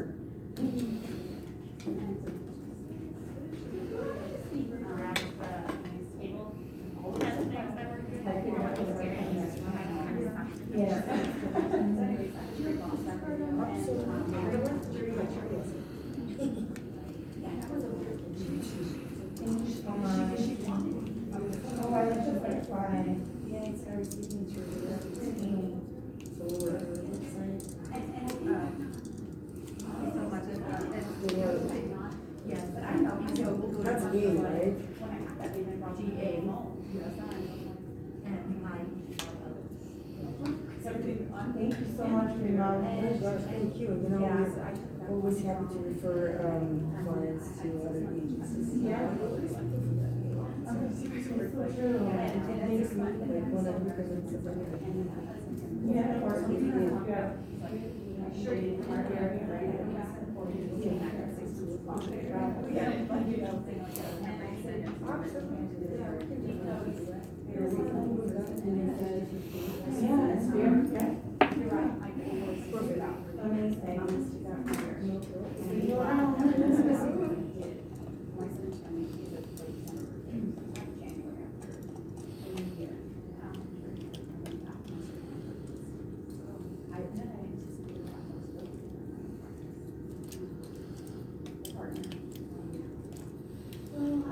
I was able to find consultations with my out of the secretaries. They were amazing. They're all retired teachers and counselors, and they were amazing. And then I really put some time with my client. I never really tried. It was just too much. That's really hard. And then I took. And it's just different things. But trust that.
Vanessa? Ryan and Vanessa. Great. Vanessa, where do you live?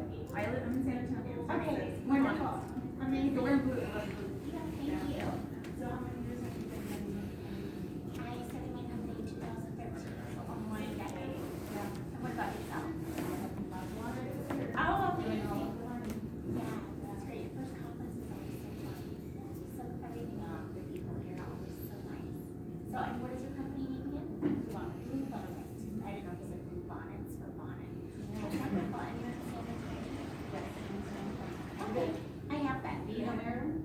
I do know Maryland, and we also had a conference there, and then one of my dear friends, mom's best friend. Yeah. So where's the best friend at? It's all over Texas. It's in San Where does she Antonio. live? She's here. She's not here. She's not here. She usually goes to the academic conference. Yeah. So that was in Texas. Wonderful. Yeah, I have a friend who runs, and yes. Oh, okay. Yeah, and she's. Who is she? So, Katie, Oh, you know Haley? Yeah, I know her. Yeah, I think she's a favorite. This is legal. Application online. I was hoping to chat with you about your services and steps in the process. Please get back to me when you get a chance. So that we're going to start courses for extension one. I will also email to you. Thank you. Have a lovely day.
That sounds exciting.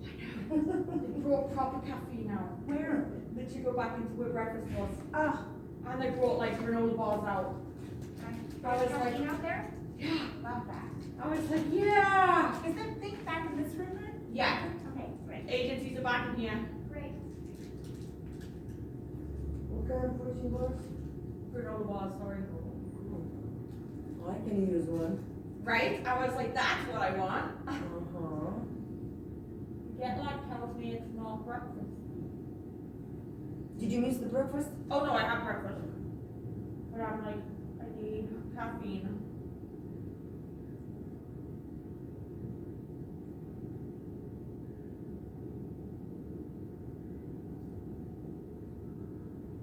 Stefan Bartnieri says if he was speaking. No worries. Yeah, thank you for calling back, Eric. How are you guys doing? All right. Well, congratulations on the fourth child. This is amazing. Must be you must be busy. I said you must be super busy right now. Oh gosh, but so cute, so adorable. Thank you so much for sharing the photograph. It's definitely makes it easier for us to work with the family when we have an image. Anyway, I was. It doesn't matter. Yeah. It doesn't matter. Even if you would provide some kind of image, I don't know, your backyard, it also is very helpful. You know, we don't share images with anybody. It's purely just for our use so that we can kind of connect with families better. Anyway, so it seems to me like you're just looking for a nanny to take care of, trying to be perfect in pronunciation of her name, Elia. Beautiful. Hi, darling. So sorry. Okay. I know you found us through Google search. Any particular website or just in general?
Oh my gosh, I don't want to ask what happened exactly.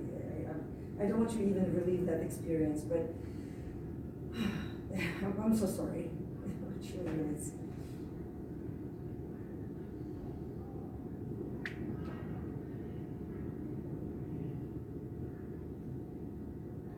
Of course.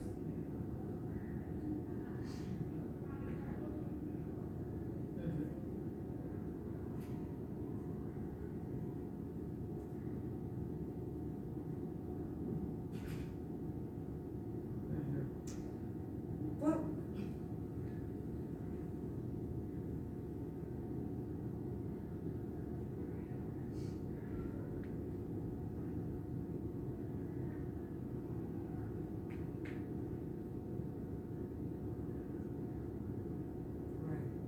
well, let me tell you something to reassure you exactly what you're expecting. Yes, we are working very closely with very local candidates. Not only that we have a physical office where they come for visits, interviews, we also stay connected with them as soon as we get to know them. From the very beginning, if it's a new talent, till the very, those who have been placed by Stanford nannies for many times. You know, we have candidates that we placed 5 times. They have experience working with 5, 7 families. On average, one candidate stays for working with one family for about 3.5 to 4 years. Every family is different, and of course, sometimes they just have to let them go because children have grown and go into preschool or school. Or, however, we do have champions that stayed with one family for 19, 17, 15, 12 years. Those are simply transitioned at some point from a nanny to become a family assistant. That is, of course, if that was their, they agreed to that. Candidates are very different. They come from different backgrounds, but we are very firmly looking for the right, a minimum of 2 years of professional experience. That's one.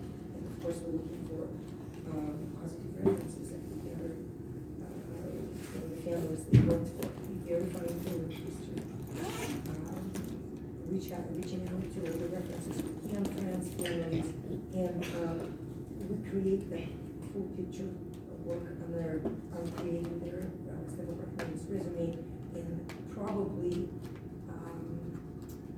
the whole process takes about 2 to 3 weeks to be, and then we'll be able to present it. And when they are presented those Stanford Partners, that means that they went through high order to earn that trust.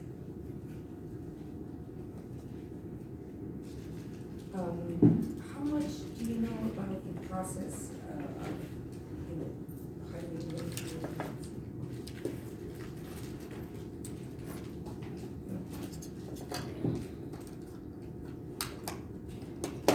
So what are we doing in this room today? We're gonna listen to you some more. Okay, what are we talking about? We're talking about dealing with difficulty. I can't remember. Driving through disruption, right? Driving through disruption. Okay, I just want to make sure I have the right one. Yes. Okay, very good.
Sure how this goes on. Hi. Guess what me? Be my friend. I like you talking. I know. How are you doing? How was your flight? It was good. In the Midwest. Well, I actually came from LA. I've been there. Okay. So. I don't know where the IT person is, but I can't turn on this. I will go find an IT person. Thank you. I mean, there we go. Like, you know what? Why not? Legit. You know, are you able to work pretty much? Yeah. I know, and the way I work. So. Yes. At first I was so like against, everything's new. But Coffee will travel. What you got? I need this projector back on. And really seeing Yes, more efficient. Yes, than actually getting that. Takes a minute to come up. And you plug it inside there. It looks like you have, so. My stuff is ready here. Okay. So it should figure it out pretty quickly.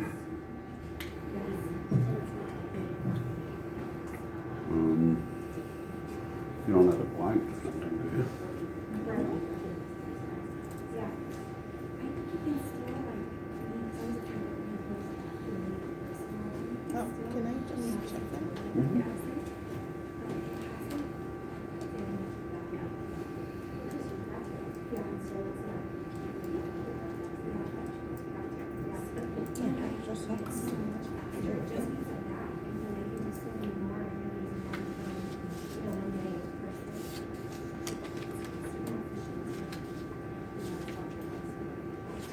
Okay. Thank you. So you should be good to go.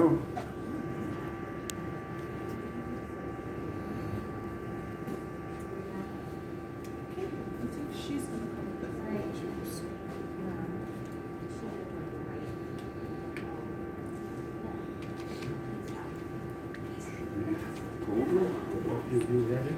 What is this? It's running.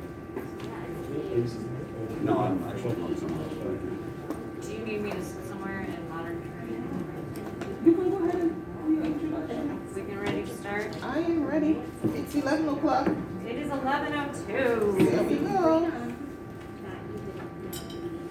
So good morning. It is 11:02.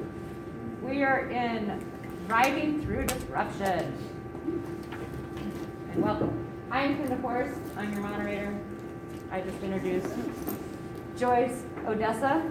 Oh my Lord. Odidison. I did it. I practiced and I still messed up. I'm so sorry. That's okay. Joyce Odidison, who just gave us our wonderful keynote. And she is our leader. Oh, are you a leader or business owner? Have you been wondering lately if the disruptions will end? The global pandemic has put every aspect of your lives and business in turmoil. There isn't anything that has been left untouched, and you may be feeling that your world has been disrupted. Yes, you are correct. A wise person once said, if you can't beat them, join them. So let's take the advice. Let's stop wishing things were different and start thriving through this disruption. Join Joyce Odidison, global thought leader and conflict analyst, in this insightful workshop where we will explore ways to thrive through whatever disruption that is going on in our business. Thank you so much for that introduction and welcome everyone. Since we are small, I want to invite you to gather in. Let's not leave too much space because then I can conserve my voice.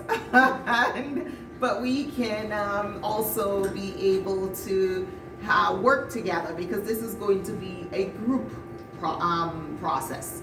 If you notice, I teach. I don't believe in just talking at people. I think it's a conversation, and when we work together, we are able to do far more than when we work by ourselves. So we're going to do that together. We're going to practice that in our session this morning.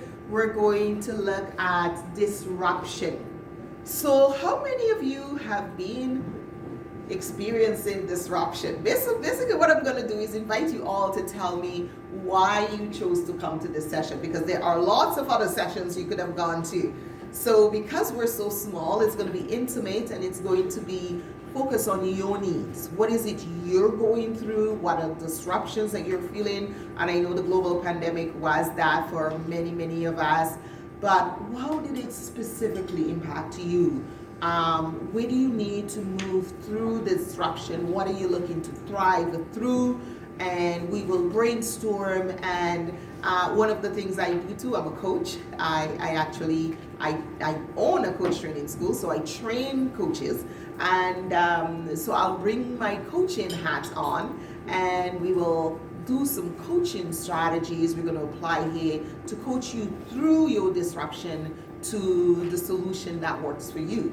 because all our solutions might not be the same. We may have varying degrees of differences as we look at thriving and what thriving means for each of us as we go through. I had a wonderful idea of changing clothes and come in with another session, but all I did was put flats on, okay? So, I'm excited to be back with you guys and this morning again as we go through disruption. So I'm gonna start with your table. What brought you to this particular session? What are you looking to get out of the session today? Well, I think I've been in business for almost 3 years, so I'm a newer agency, started shortly before COVID.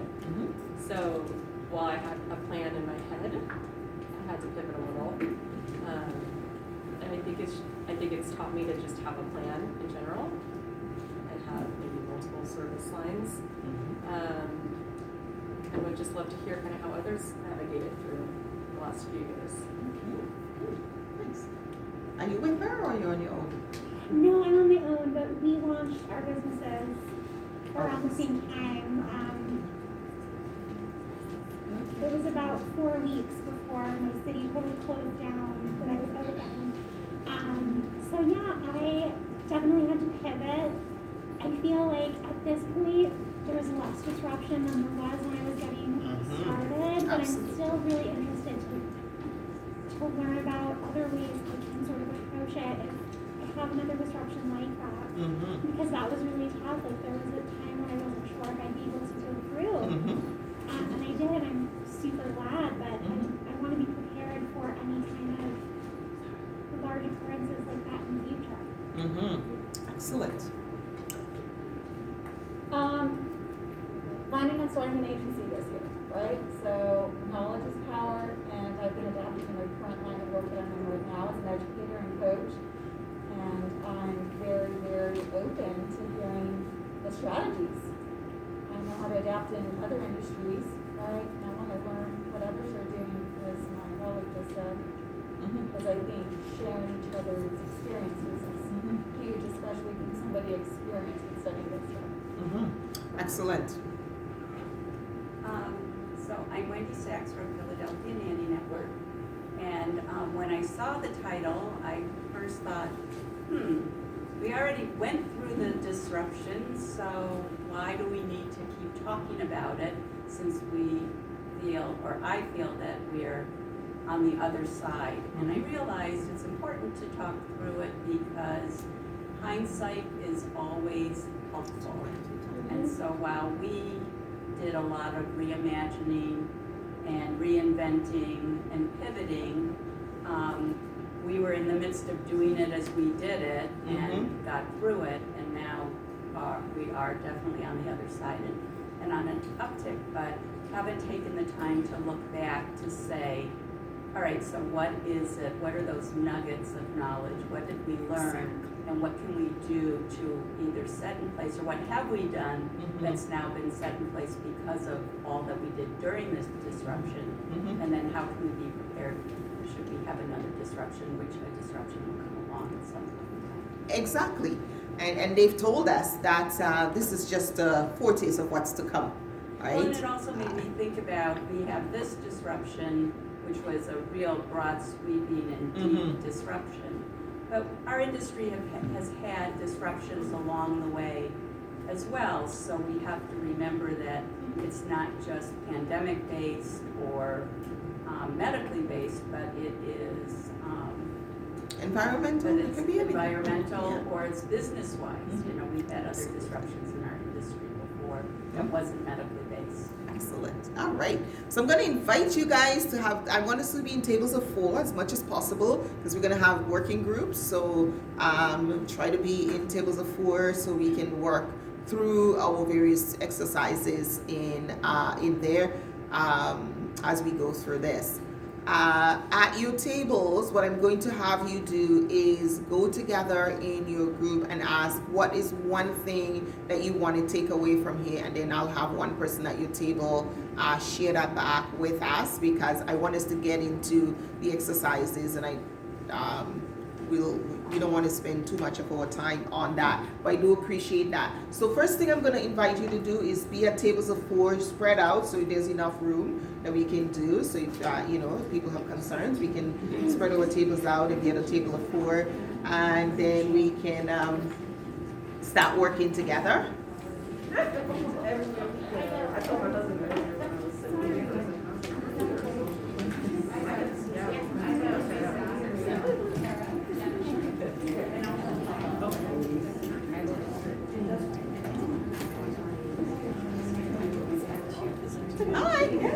Come sit over here with me, son. We'll get more people over here. We're getting people to tables of Well, we're trying to get tables of 4 going. Yeah. So you might be good if someone else join you, but for right now. Are you the photographer? We're not quite sure yet. All right.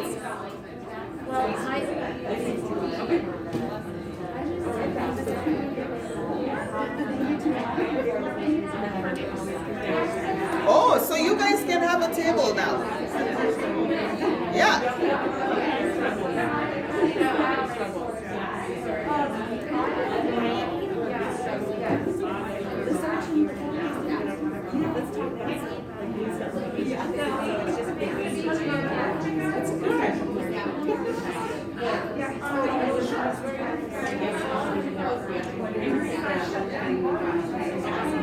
What is the one thing we want to take away? Yes. Yeah.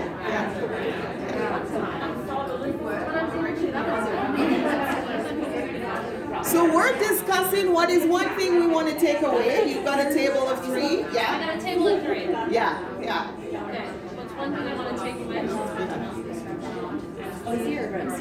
So you're discussing that at your table, and then we'll come back.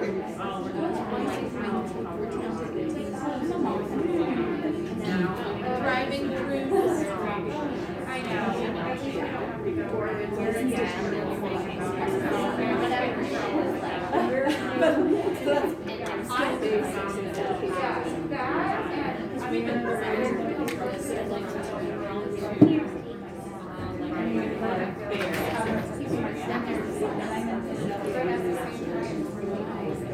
Beyond just like and then it packs up maybe that's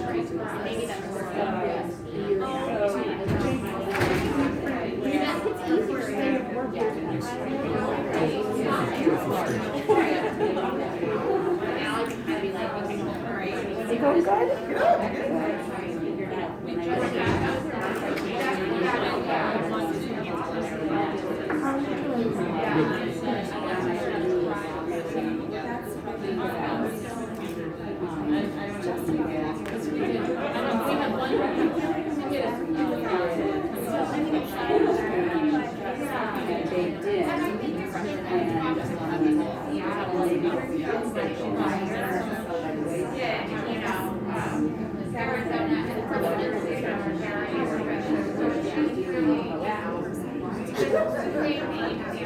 I wasn't there. I was like,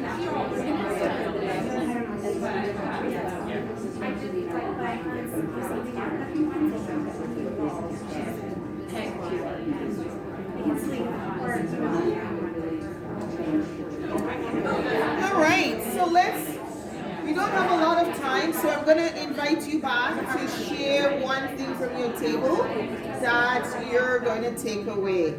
And we'll break out. Okay. What was most prevalent? You know what? I do. I do, and it's on.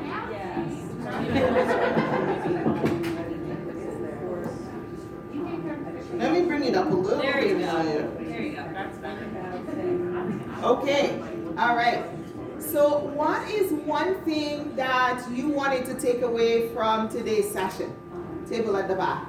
What came up for your table? I think we were just kind of like what Wendy was saying earlier, like just talking about these things so that next time if something disruption comes, that we just have more of a sense or a process, if there's a way to do that, and obviously it's very dependent on what the disruption is. But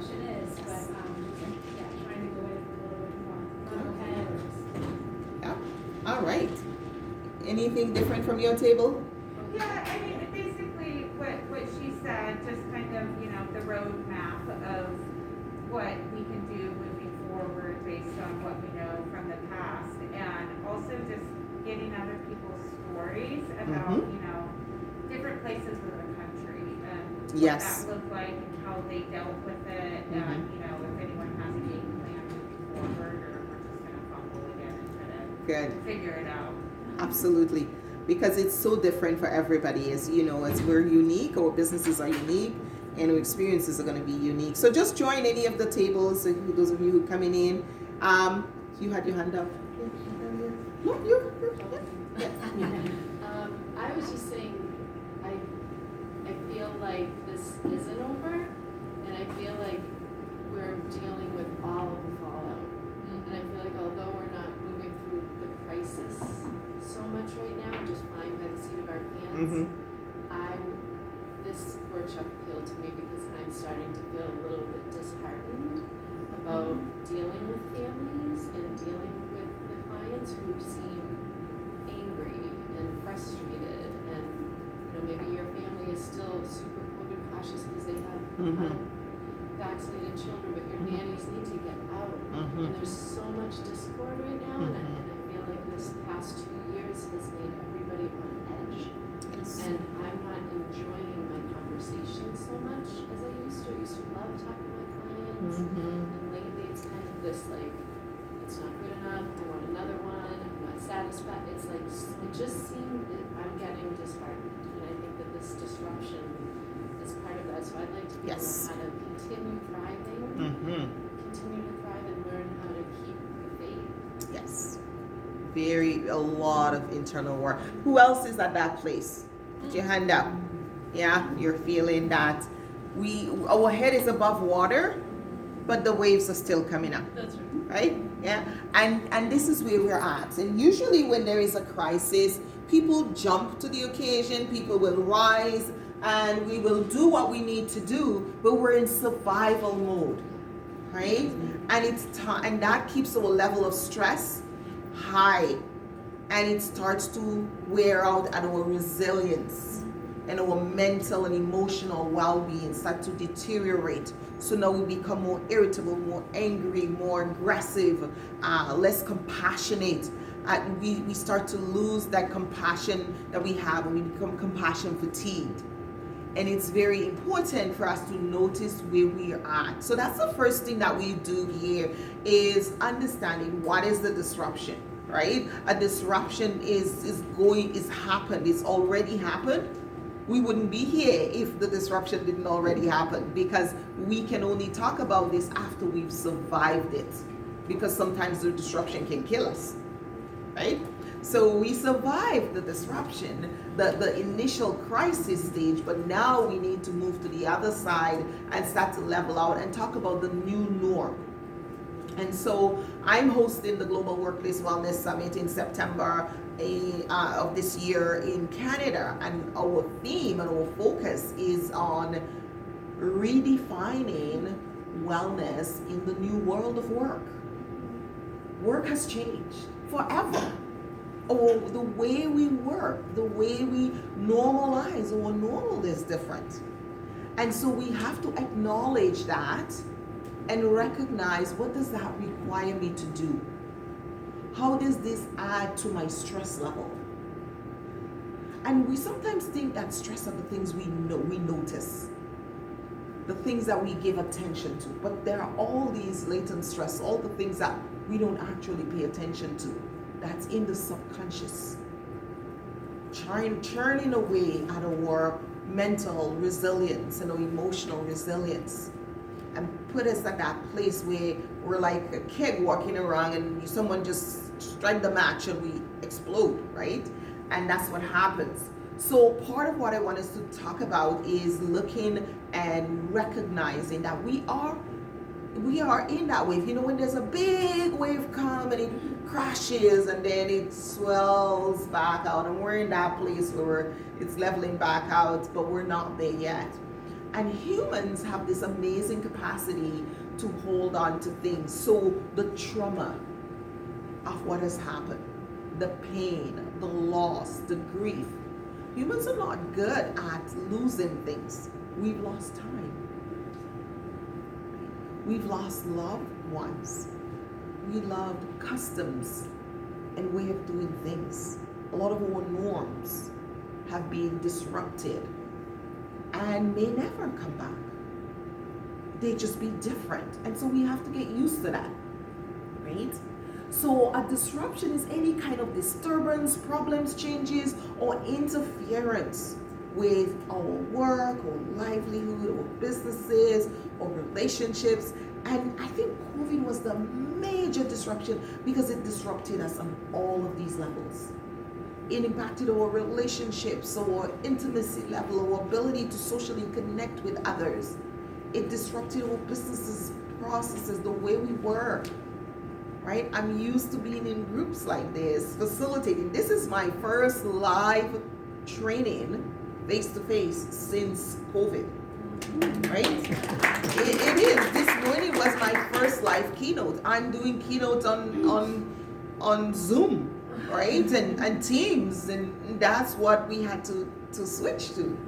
And not me, everybody else in my field. We were fortunate because we have a global school and we train coaches all across the world. So we've been doing this for almost 10 years.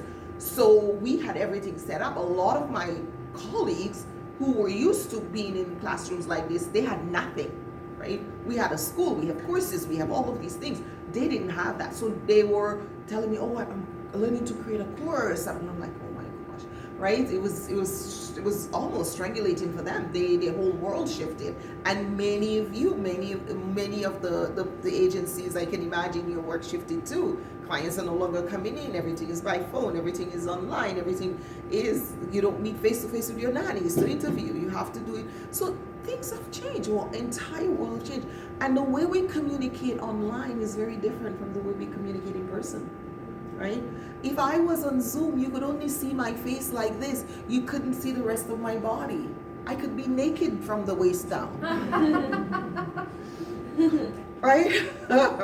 And so you get to see the whole person, and then you feel my energy, right? That comes across differently in person than we do in Zoom. And the largest group I had was 220 on Zoom, right? And these are workplace sessions where we're working and skill building. It's the bigger the group, the more challenging. I mean, thank God for breakout rooms online. But the reality is it's a very different way of learning and interacting and engaging. And we had to pivot and learn all of that. And those of us who were already established in the field doing that, we had an edge up. But the trauma that comes from it, the shock, the loss, right? Lots of people have lost their income, their livelihood. Many businesses have never returned. So there is the trauma that comes with that. And often what we do as humans is that we move past it and we never talk about it. So we really don't heal. We just bury it. And then something else comes and then we just move through it and we just bury it. And there's something that happens when we reflect on how painful something was for us. Not that this is therapy, but as a coach, I know many times the power is in the reflections. It's in understanding, what have I been through? What has this cost me? And how am I compensating?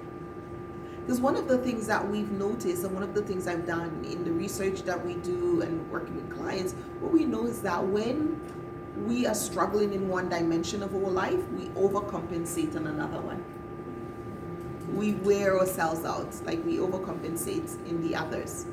So I'm not doing well spiritually, but I'm just going to be the social butterfly. I don't have anything to give, but I'm just going to feed other people's energy because it's too much work to go back and do my own spiritual development, my own growth. It takes time. I see parts of myself that I need to work on. And so I'll just go ahead and be social with everybody, and people won't even notice that I feel empty inside, or I don't have anything to give. And so we do that. We cover up, we compensate, we overcompensate, and it's a human thing. So today what I want us to do is spend some time reflecting on how we managed through that disruption. What was the price for us? what's the price it cost us, and how are we compensating or overcompensating, and where do we need to focus some time to develop, to heal, to move through this, because life happens. And if we know anything about life, is that something else is going to come up. And if we don't deal with this now, remember we talk about don't pile things up on the other. If we don't do this now, we're going to end up adding more, compounding more issue upon issue, and digging ourselves further into that place of hurt. So let's be creative, let's be innovative, let's open ourselves up to look at that and say, that was really scary. It's okay to say that. It's okay to say that. We have belly buttons. We feel fear. What we don't do is stay in fear. What we don't do is let fear control our actions and our thoughts. Moving beyond that place of fear to say, what are you telling me? One of the pieces I teach in Wellness Competency, when we talk about fear, we say, someone said that fear is false evidence appearing real. But what we seldom ever pay attention to is the evidence. What is the evidence? And what's it telling us? What is the true evidence? When we know it's false, what is the truth? And I often say to clients when they say, well, Joyce, ask the person, so what is your truth? Knowing your truth empowers you. Knowing your truth puts you at a place of creativity. And it actually silences fear.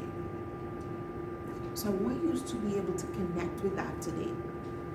So you can truly start tapping into your creativity, not from a place of fear and crisis, but from a regular place where you can take your creativity to the next level.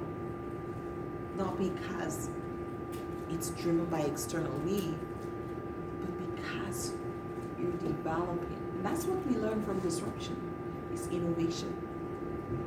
We've had some amazing innovative ideas and businesses come out of COVID. Brilliant.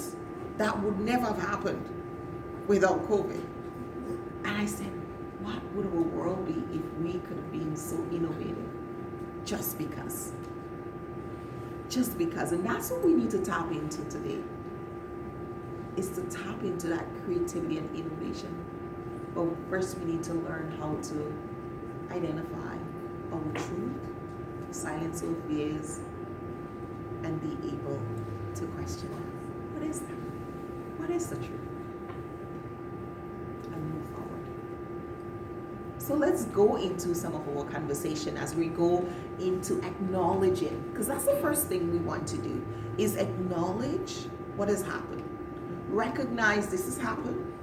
Acknowledge it is not wise to ignore disruptions. Because when we ignore disruptions, we're really at a place of denial.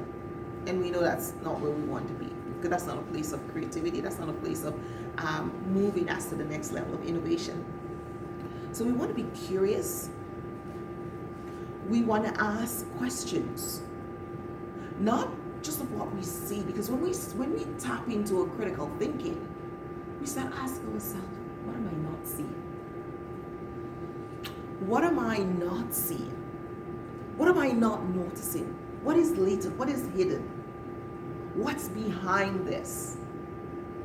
What am I not being told or reading, or what's this story not telling me? And I often encourage my clients, even when you listen to the news, because you only hear in the reporter's perspective. What are they not telling us? What else could be happening? And as we do that, we're going to be at a place where we can be more critical in our thinking. I don't mean critical in terms of criticism, but critical thinking, getting us to a place of being more curious, being able to look beyond what we're seeing to have a deeper understanding, a broader understanding of what's there. Learn about the disruption and ask for help when we need to. None of us are going to be drowning and not asking for help, I hope, right?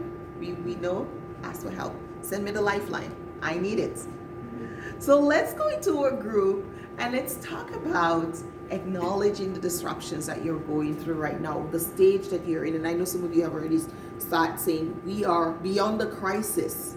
But where we are right now, and I want to invite you, if you're at a table by yourself, join another table of 4, make it a 5, so because we're going to work together on this discussion. It's really group sessions that we're going to go into. Where you at on a scale of 1 to 10, where you at, and how do you see yourself moving? Because we are in a very strange time in the world. We have had, March was noted as the month for the most tornadoes. Did you know that? Ever in history. The most tornadoes ever in history was this March. In this March, ever in a month of March. So strange things are happening. It could be environmental. It could be, we've had COVID. I mean, we're not even done yet. There's war. Unbelievable. Who would have thought 3 years ago, 4 years ago, who would have thought we would be here? And so we see that there are going to be continued disruption. I've had a business for 25 years. Actually, this is my 26th year in business. And there are always going to be disruptions.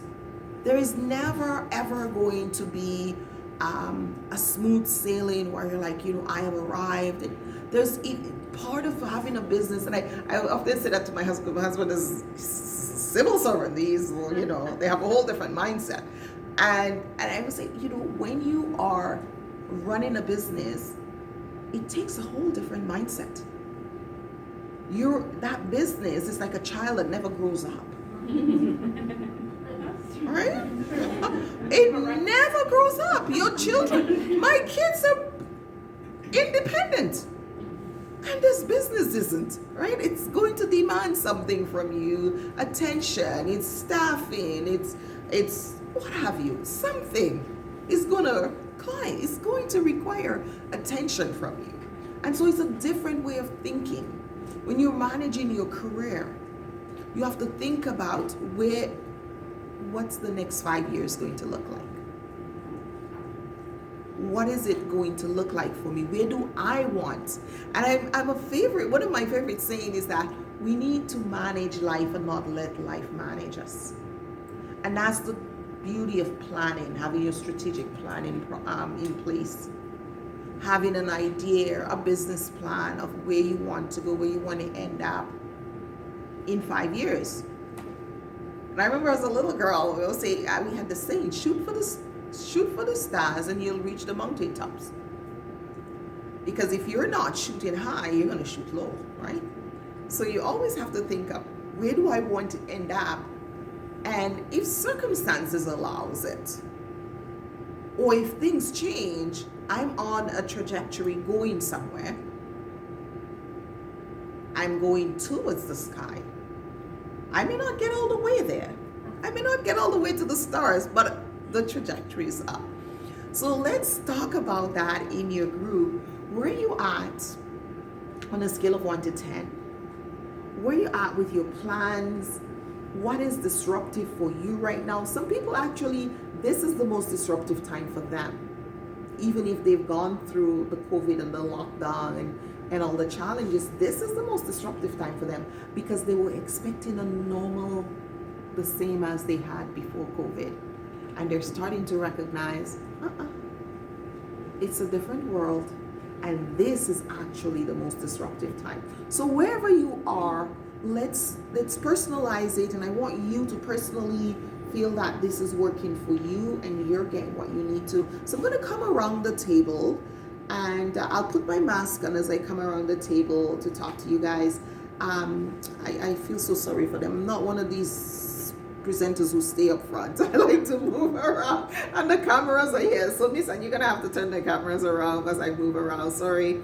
And it's really about us. And if you have any questions, as I said, feel free. This really is you tapping into me, into my knowledge, my expertise, my here to help. And feel free to ask, and we'll just work through. I can coach you through it. When one person is coached, everybody benefits. So really, let's just make this about you. We're small, so let's enjoy this time. Good? All right. So in your groups, we're going to talk about where you are on a scale of 1 to 10 in disruption.